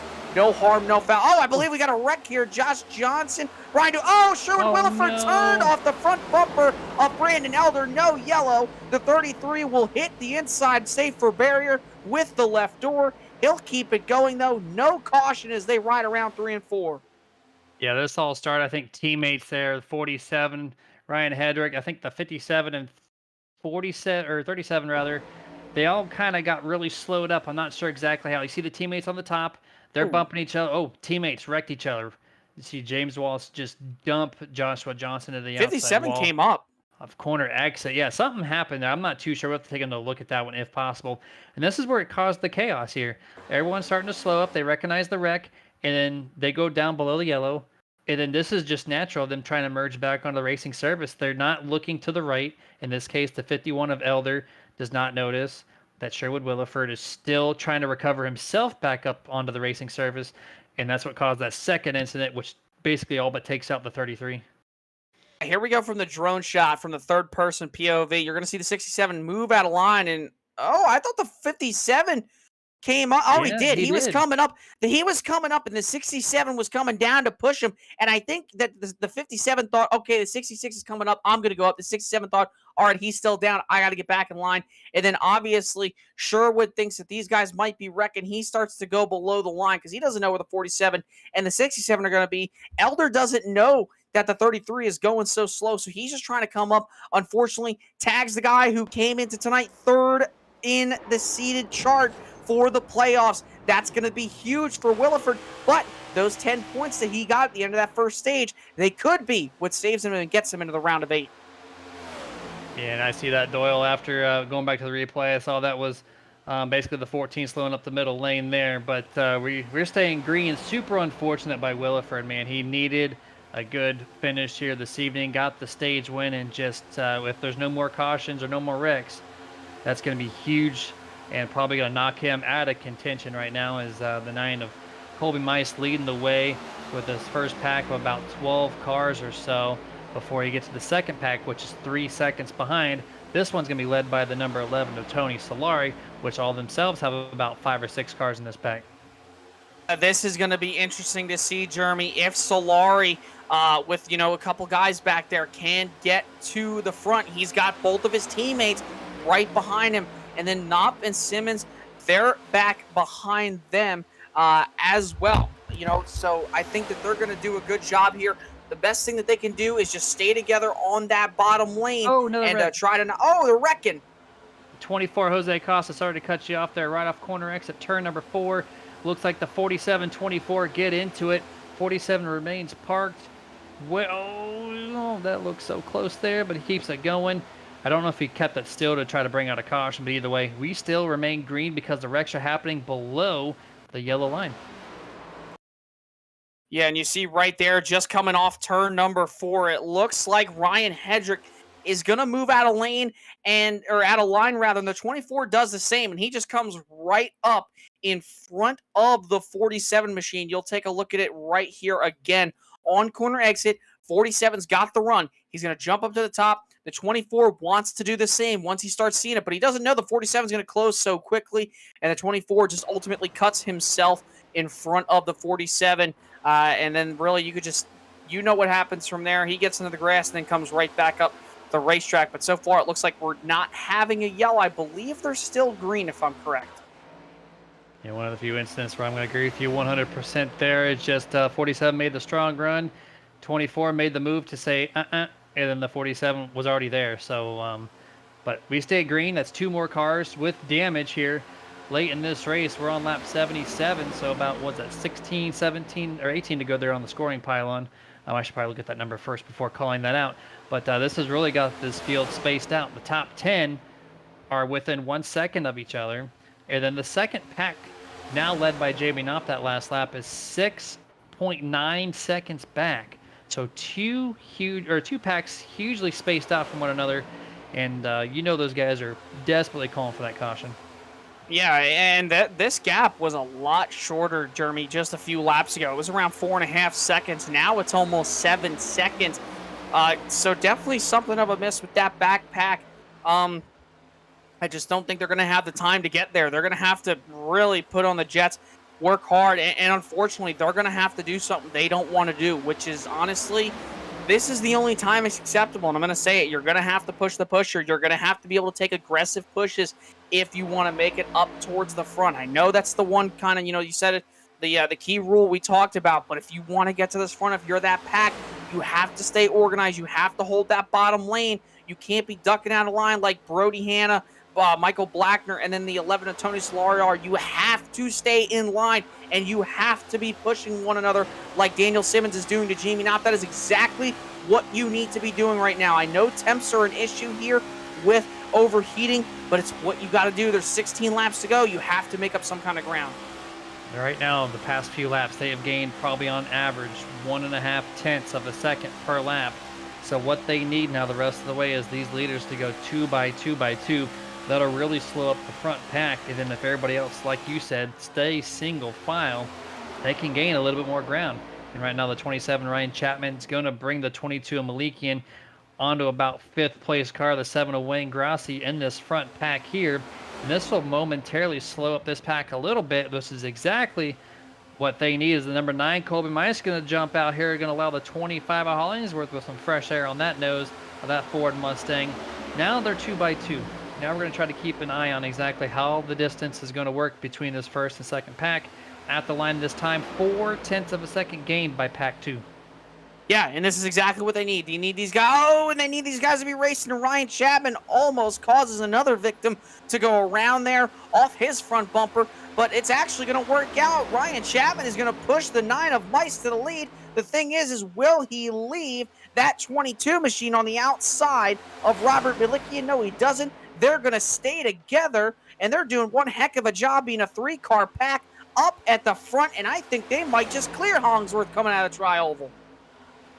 Yeah, they have the time. If they want to go down to the bottom, at least 2 of these guys can for sure. At the line, they're going to stay in that second and third groove, and they're all spaced out. So pack number 2 is still cheering this on. Oh, they finally go all single file, which is not what they wanted to see. At the line, almost an entire second was gained by pack number 2. Only 5.5 now back, but the front pack as single filed out. So this is momentarily going to kind of delay that run that they're having. Let's see if this front pack gets any race here. Could. I mean, Jamie Knopf and that group, they've already gained a second here in the last couple laps. It's just going to be a game about if that pack in front does stay side by side, what is going to happen? Will they have the time? They can make it up, but they're going to have to make it up quickly. They're coming down 13 laps to go this time by the line. They have single filed out, so that is not what they needed. And because this pack up front is single file and has more cars. They are going to get away from that back pack. It's just not going to be enough for them. They need these guys to go side by side. But with the way it's looking, I think this front pack, Jeremy, they're going to stay single file until the last couple laps. Another few tenths gained by pack number 2, but that was while the front pack was still kind of sorting themselves out in turn 1 and turn 2 as they go around a lap car. Now the 33 is Sherwood Williford, who was part of that wreck, about 15 laps to go or so. Quick shout out to one of our partners here, iRacing iFlag is the iRacing standard for open source race marshalling light board system. With their 64 LED lit system, it allows you to get all of the notification iRacing has to offer in a truly noticeable fashion. A one-of-a-kind 3D printed unit that sits on your desk and gives you, I think the total amount is 30 notifications, and it's really cool, and you clearly know exactly what's going around you at all times, and you can change the brightness level on it. So if you're in a dark room, you don't need it blaring super bright, turn it down to low, it works great. If you're in a well-lit room, turn that thing up to bright, and you know if you're going to get the meatball, if you got a car high, car low, whatever you need, head yourself over to iRacing iFlag and complete your sim rig today and use that super nerd code. It's going to save you 15% off anything you purchase from Jeff's shop at iRacingIFlag.com. And here we go, race lead side by side by side. And once more, this is going to help pack number 2. Things getting really racy on the front stretch coming to lap 84. Up a ton here, Jeremy. They've gained almost 2 seconds now total as they're back down to just almost 4.5 seconds into 1 and 2. Hollingsworth, LaFleur, and Allen are going to clear the 9 of Colby Mice, but they have not jumped down just yet. And look who's in 4th, and he's got the guy who turned him around last time. Or not last time rather, but when they were last hooked up. That is the 6 of James Torrey and the 27 of Ryan Chapman. And Chapman and Malikian, they're going to go to the top. Torrey will move down with Wayne Grossi. And look at Lane Allen trying to figure out which lane to go to all 4. I'm going to keep bringing this up. A last lap around that second pack gained an entire second. Another 4.5 back from this main pack here. As you can see, the gap visually just getting closer and closer. The 7 of Wayne Grossi in turn 3 wanted nothing to do with the 27 and 22 on the outside run. They go to the bottom. Going to continue this 2x2 race here in this front pack at the line this time. And looks like another 2 or 3 tenths gained by pack number 2. 4.545 separates Jamie Knopp 11th from the race leader here on the back straights with 10 laps to go. Things are getting dicey up here, and Jamie Knopp and that group, they are not really gaining that much. They've gained about maybe a tenth or 2 since this pack has went side by side. It's just not enough right now. I'm thinking, Jeremy, that at this juncture, they are definitely going to need a caution. But it's Torrey and Hollingsworth side by side, 2 rows deep, or not 2 rows deep, but they're 2 by 2 by 2 by 2, 4 rows deep with Steve Loomis, who's been in the grass a couple times tonight. He's in the mix, sitting at the back of that pack in P10. Was number 6 trying everything he can, being one of the cars that was wrecked early on to now leading this thing at least momentarily. The 25 was scored the race lead that last time by, but as they get to the back straightaway, the 25 of Hollingsworth has the momentum. Huge push there by the 99 of Danny LaFleur. Several bumps here, getting shoved is the 25 of Hollingsworth. Danny trying everything he can to get the 25 clear of the 6. Cannot do so. Turn 3 and 4. The inside's going to bring themselves back around here. And then there's a 5-on-5 car race for the race lead. Time off for Hollingsworth. He has got the momentum with LaFleur and Allen, but that bottom lane is going to start to surge ahead here as they go through the tri-oval. 8 laps to go, and that gap back to that second pack, 4.5 seconds to the race lead. They're starting to catch him. If they can just get there, they might be able to do something. From Jamie Knopp to Steve Loomis, it's 3.9 seconds, so he's catching a little bit of a toe down this back straightaway. You look at Loomis, and then off the corner, that is Jamie Knopp closing in back behind him. He's got a little bit of a toe, but not much. They're going to need to get organized like they've been all night long here, ever since they got single file. But here they go, and oh man, Daniel Simmons nearly got turned off the front bumper of Solari, and oh no!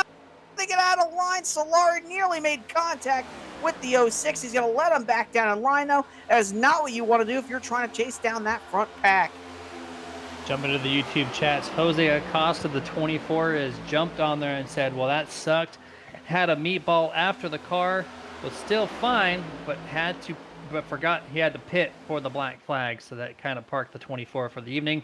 But appreciate you jumping onto the Nerd TV for the late part of this race. Any comments are appreciated. But this front pack 3 wide now on the outside. 27 Ryan Chapman just passes the 14 lane Allen like he's sitting still. Now they get to Danny LaFleur. He goes 3 wide. 25 Hollingsworth to the bottom. But this elevated esports combo, the 27 to 22, right now only 2 cars, but has a strong run here. Puts himself currently 4th and 5th place. At the tri-oval, stays up a little too high. They're going to lose that momentum that they just gained as they basically go all single files. The 99 of LaFleur are going to jump back to the top.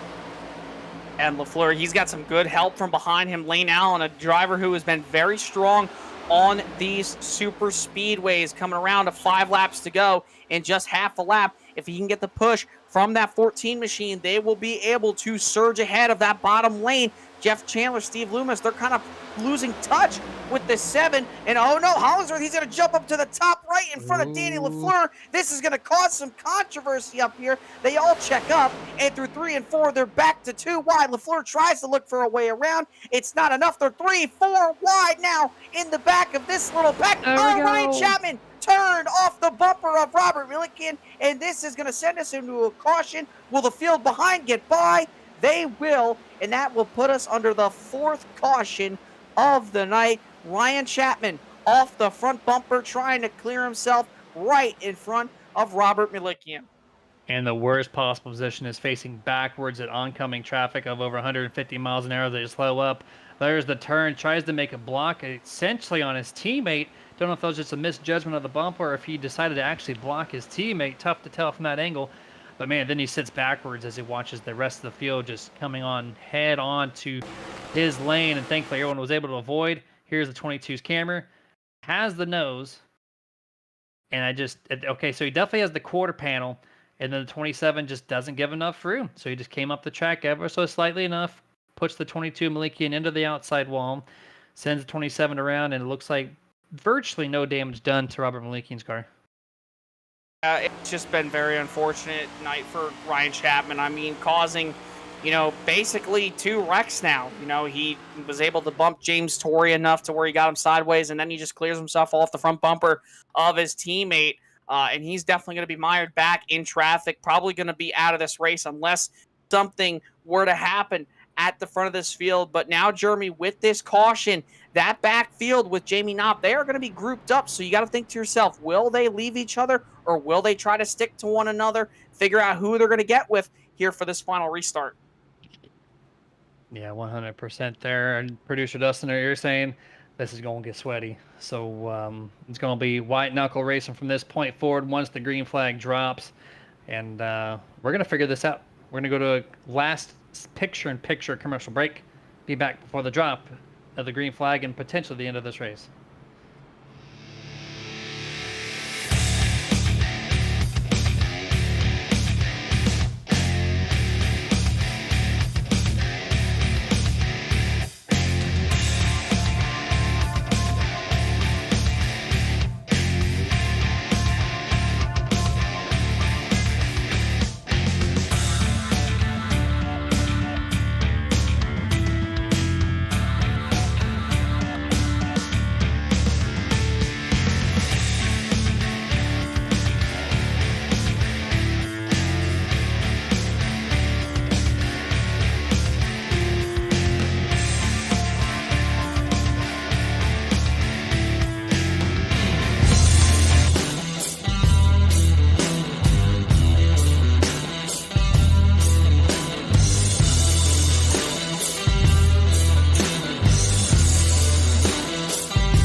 And here we are back to full screen as we have just over a half a lap left. And this is going to send us to our first and the only unofficial green-white checkered.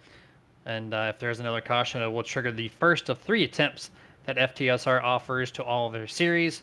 And right now, the 25 of Stephen Hollingsworth will lead the pack to the green flag. Danny LaFleur, the first car on the outside, going to be in second place here.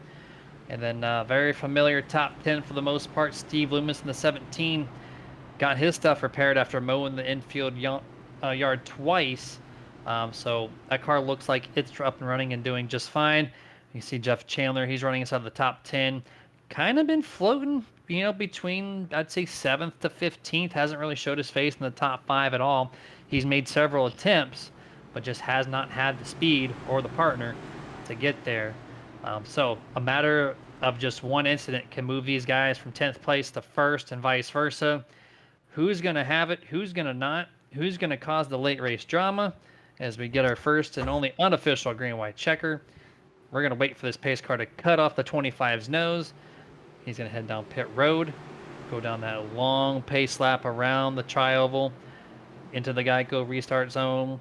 And who's going to go 3 wide? Who's going to find their pusher? Right now, I don't see any particular car that's going to hook up with one another. They're all different partners from what we saw all race long. Let's see what happens. Green flag is out. We're back underneath on lap number 93 of schedule 94.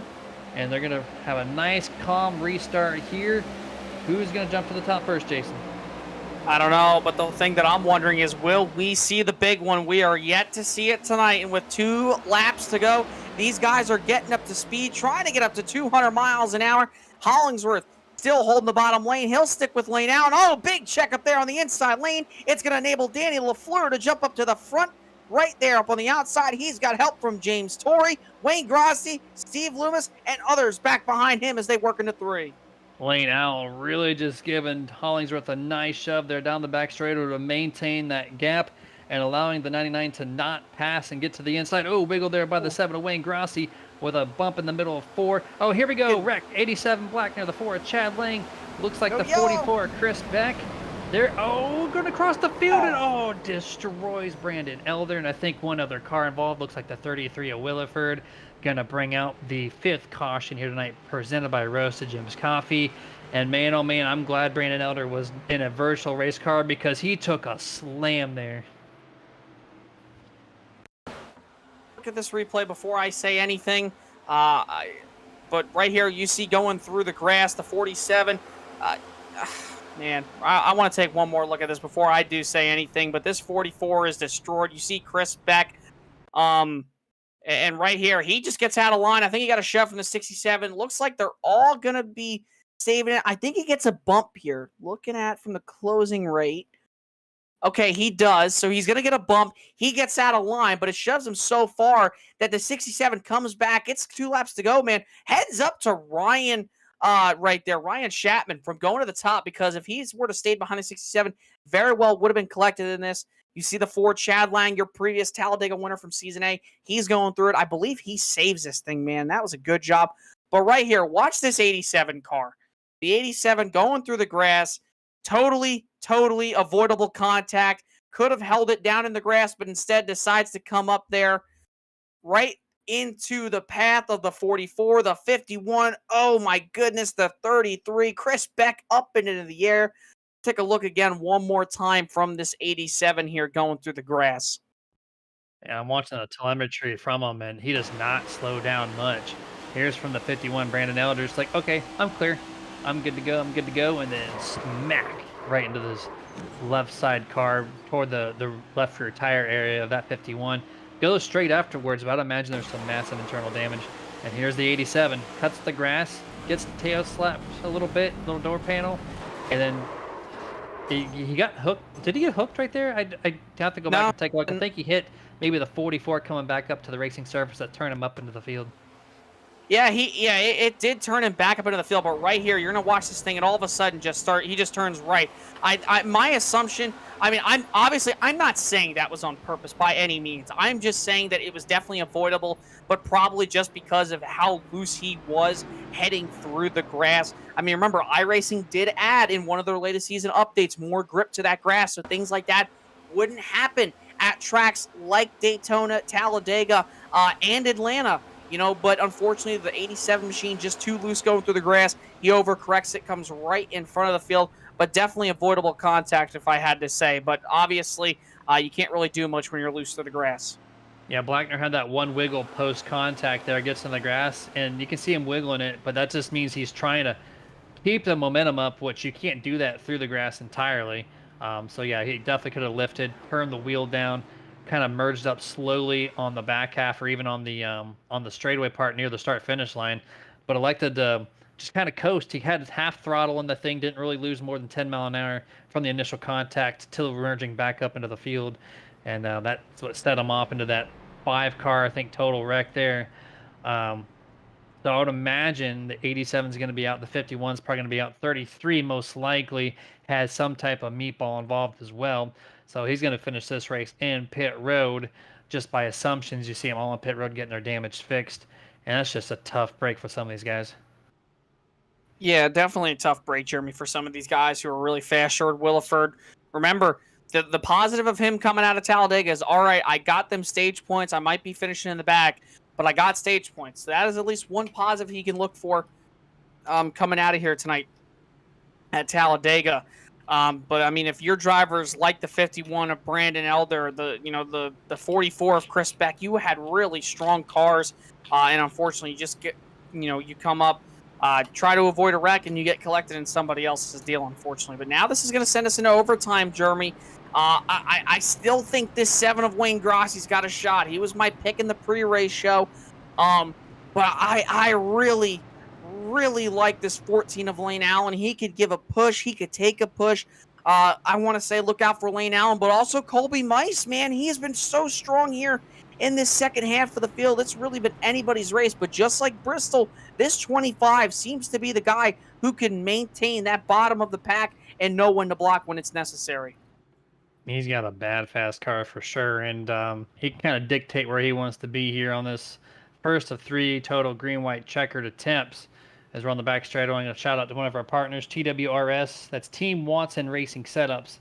They are the leading name in quality, affordability, and professionalism. With a staff of decorated, distinguished, and dedicated setup builders, TWRS delivers top-notch race and championship-winning setups to the iRacing garages of drivers across the simulation community. Check out a full list of services at teamwatsonracing.com today to get yourself in victory lane. FTSR, quite a few of these drivers, like Jeff Chandler, like Richie Coy, and some others, utilize TWRS. And they have multiple wins in their win column, so you can too. Just head over to their website one last time at teamwatsonracing.com. And Jason, we got a quarter lap left, and we're going to go back to green flag once more for the 6th time for the first of 3 attempts in this overtime. I think the one interesting thing here, Jeremy, to look for on this restart is we know the bottom lane is going to get a good start because Stephen Hollingsworth is going to lead him down. He's going to be able to fire out of the Garco restart zone when he wants to. But with that being said, that bottom lane is going to get out front off turn number 2, but watch the surge of momentum coming from the outside. And the question is going to be, what will Lane Allen do if he's clear coming off 2? Will he block? Will he stay to the bottom? We're about to find out. Oh, and will we have another attempt at overtime? Most likely, yes. We saw the massive push happen already. We're probably going to see at least one more time. Green flag is out. The 25 has the car length advantage over the 14 of Lane Allen at the line there, but of course that means nothing here because here comes Colby Mice and Lane Allen on the top. Going to go back directly side by side here. The 27 or 22 of Malikian, early point to the top here, trying to go on the outside of Jeff Chandler. Not going to work. Justin Diltz goes right to the bottom of the 06. They're going to break up that 3 wide, at least for their end. But then you see the leaders, the 14-9, they go up to the very top on the middle of the backstretch. Yeah, look at that. That outside lane had the momentum. Robert Malikian, he was going to go down with Jeff Chandler, but couldn't do it. But look at the momentum he's got. trying to go through the middle. He'll go to the bottom, went from top to middle to bottom to middle to bottom. And Robert Malikian could be looking at trying to go for a win at Talladega and finally claim it. If they can get back to the line, they might. Oh, they start wrecking. Will the yellow come out? They will keep going. White flag is out. 1 lap to go from Talladega. 4 wide was the number 11 of Tony Solari, pinched down the bottom a little bit, and then they made some contact there and ultimately got him turned around with Jeff Chandler involved on that one. Not too sure, but maybe take it back and look at it. But right now the focus is on this final lap right now. Back straightaway, the 14 has the advantage. Daniel Simmons was, I think, 10th place last lap. Look at him trying to take anything he can inside this top 5. I think the 25 of Hollingsworth is going to have to make this move to the outside and turn 4 exit if he wants to win this race. Here we are. We're on the back straightaway. Continue to hook up to the 14. Does not make the move just yet. I think he's going to lock in Lane Allen to the bottom. Through the tri-oval, they wreck. They're big wreck, but the 14 of Lane Allen is going to win the Talladega 250. Just too late of a move, Jeremy, there by Stephen Hollingsworth. Honestly, if there was a place he was going to make it, he should have made it into the middle of the tri-oval. Just waited too little, too late for the 25 machine and the 14 of Lane Allen. What a nice job by him. Came into tonight's 6th in the playoffs, and he is going to lock himself in to the round of 8 with a nice win at Talladega. Taking back a look at the replay, we saw them going here through the tri-oval. I believe the 37 of Dublé, he was involved, others as well. But coming through this tri-oval, they just start going 2 and almost 3 wide. And then you're going to see a push from the 4 right here, goes to the middle. They start checking up, actually. And the 37, the 22 just meet in the middle. They get off the 4's bumper and then starts a massive multi-car pile up right there. Coming down the front straightaway, Jeff Chandler's involved. A couple other guys. Look at Richie Coy. Richie Coy comes through this unscathed, and yes, he will. And Jeff Chandler gets a little piece of it. Never mind, the 19, he gets a little piece of damage. He collects the 31. But wow, what a race to the line here at Talladega. And I'm glad that the front guys, they didn't wreck. They kept it clean. The 14 and the 25. Good racing there by those two up at the front. Excellent drive there up until the very end, which you expect just chaos to ensue.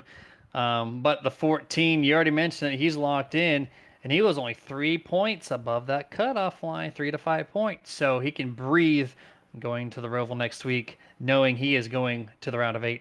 And that's going to complete this race. We're going to go over the unofficial results here tonight, presented by Martin Sports. And Lane Allen's going to take it home P1 tonight in that 14-25. Stephen Hollingsworth will finish 2nd place. Colby Mice in the 9th finishes 3rd. Robert Malikian in 4th. Jeff Chandler, top 5 tonight. Brian Dublé, 6th place. Ryan Chapman, 7th. Richie Coy, 8th. Daniel Simmons, a 9th and 10th place finisher. 91 of Justin Diltz.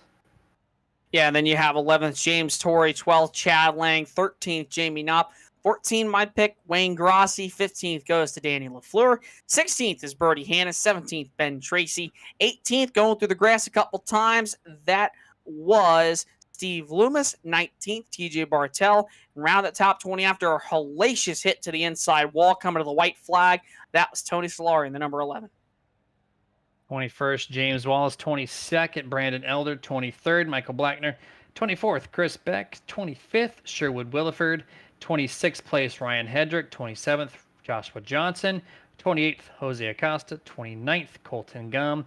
And Adam Crowell in the 41 finishes out this race P30. And this is our time to bring it to our only full screen commercial break. Gather up tonight's top 3 of the Talladega 250. We'll be back after a few messages.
And welcome here to the Martin Sports Post Race. We're going to talk tonight's top 3 here this evening. And the first guy, the number 9 of Colby What the hell? Mice, here in the Exalta Ford Mustang. Colby Mice, do you have a copy? I do. Colby, man, congratulations on the top 3. You had an excellent car all evening long. You had some great help from the 25 on the back half of that race. What got you into the top 3 here this evening? Honestly, all of those guys at Blackwater, man, we came together and we made one hell of a run tonight. I mean, that was something special, I can tell you guys that.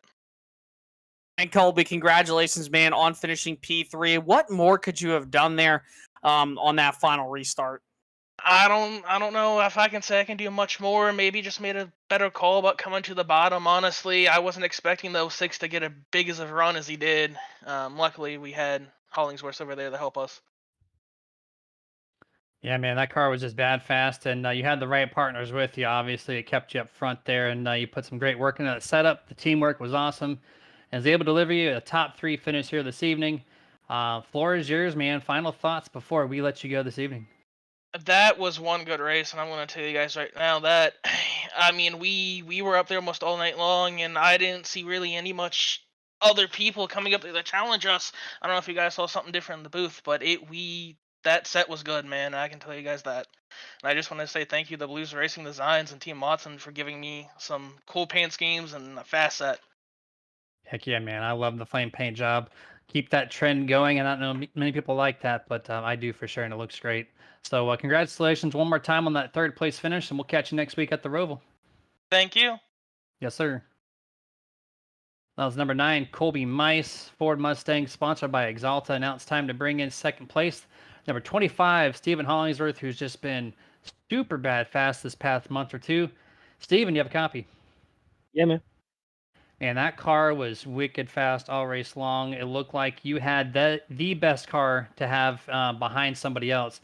You just, whoever was in front of you, whether it be Colby, Sherwood Williford in stage 1, Lane Allen there, late in the going 2, just did not matter. Your car had the best pushing nose on that thing for sure. Is that something you kind of planned on to coming into this race, or you just kind of find that out as the race progressed? In practice, I realized that you could manipulate the draft if you hung on their left rear a little bit, and we could get going super quick and stay up to speed in the corners, not scrub too much speed. And this setup was just super good. It rolled through the corner, it didn't lose too much speed, and if you could just stay on that left rear, man, I felt like nobody could come on the outside and challenge us. Top 2, 3, 4, 5 spots.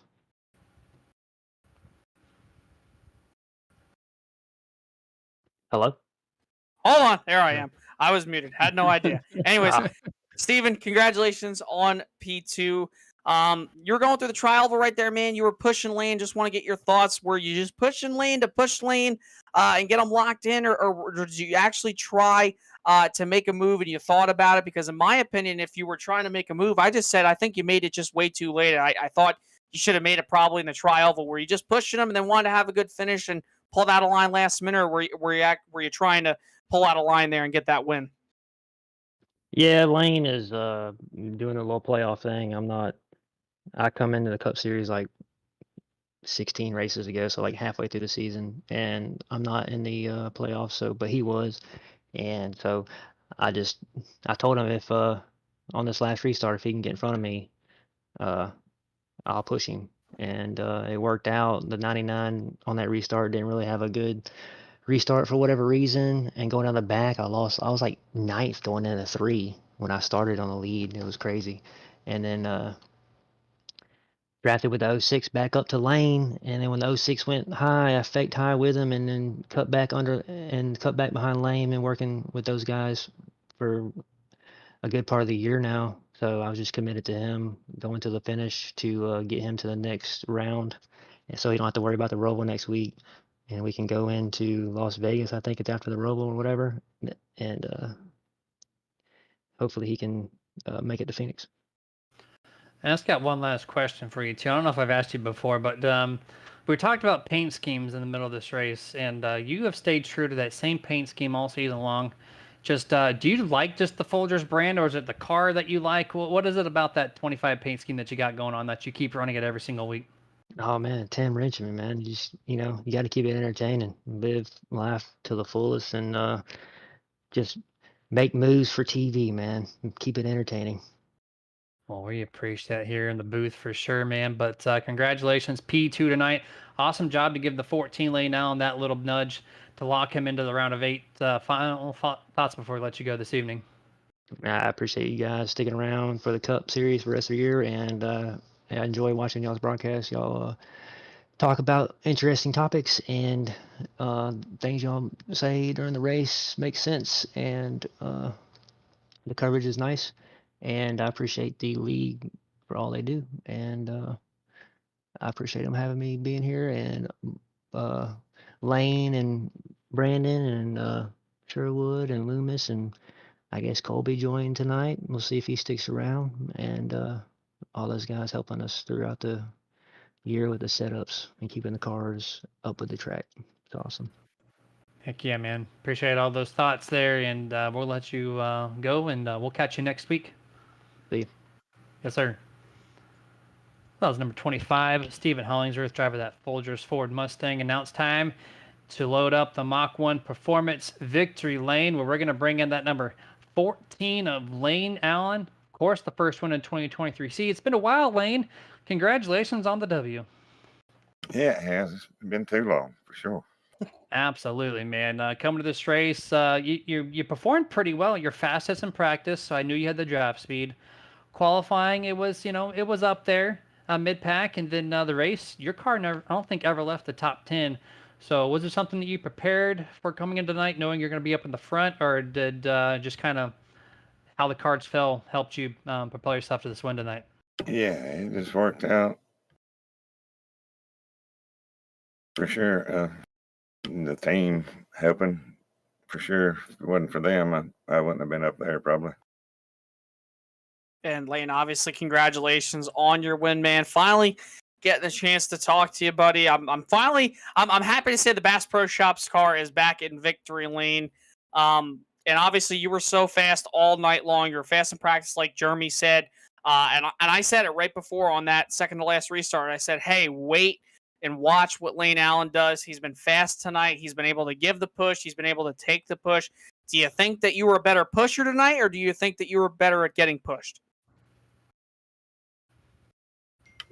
I probably getting pushed, I guess. It was according to who I was pushing. Those some cars I tried to push, it didn't work too good, but others it did. Yeah, 100% there, man. Lane Allen, well, congratulations on the win tonight. You were 3 points, or 5 points rather, away from that cut line, and now you're locked in. So huge breather going into the Roval, which is a very tricky track all by itself to try to capitalize any points. So how do you feel like next week will be for you there at the Roval? I like it there. I did okay there in the past. Well, hopefully you do well again next week. And congratulations once more, man. We'll go and let you go, and we'll catch you next week. I appreciate it, guys. Thanks a lot. Yes, sir. You're welcome. That was your race winner, number 14, Lane Allen, driver of the Bass Pro Shops Chevrolet Camaro. And that was a pretty exciting Talladega race. Very similar-ish to the Wednesday race, and hell of a performance. Some wrecks, that's always natural of Talladega, but seemed overall kind of controlled, not so chaotic.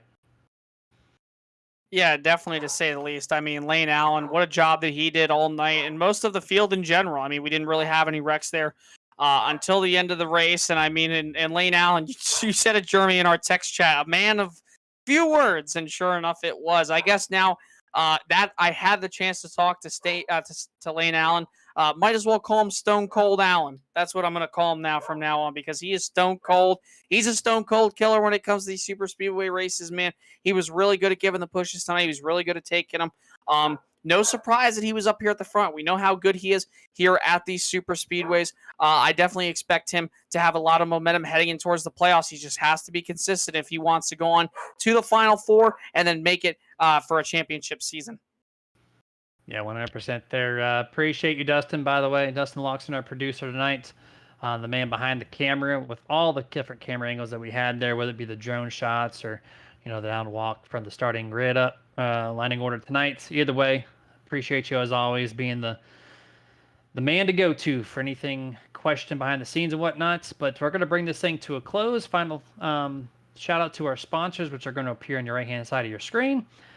First and foremost, thank you to the league FTSR. Been doing this now for you guys for 2 years, and appreciate everything you've let us do and accomplish here at FTSR up to this point. Mach-1 Performance, your Monday Night Cup Series sponsor. It's a race car fabrication shop that's produced champions and winners across multiple racing divisions. Find them at Facebook at facebook.com/Mach-1 Performance. Sim Racing Points, your league all-inclusive league points management system that allows you to completely track your league stats and more with just a simple upload of the export. Find them at simracingpoints.com. Martin Sports, top quality apparel to make you look stylish and feel comfortable. See their whole apparel lineup at martinsports.gg.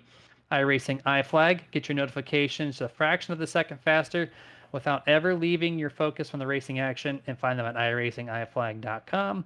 The Butt Kicker, get the ultimate feel from your race car with the product from thebuttkicker.com. It brings all the bumps and feels to your sim seat, and it attaches to any center post of your sim chair. So pick up one of those today to get the ultimate experience.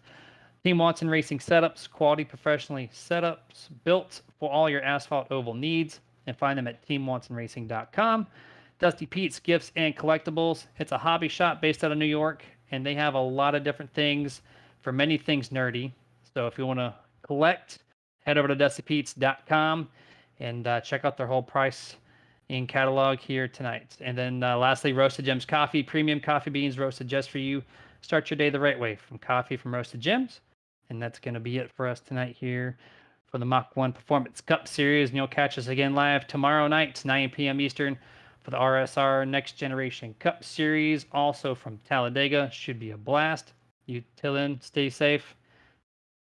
Get your nerd on.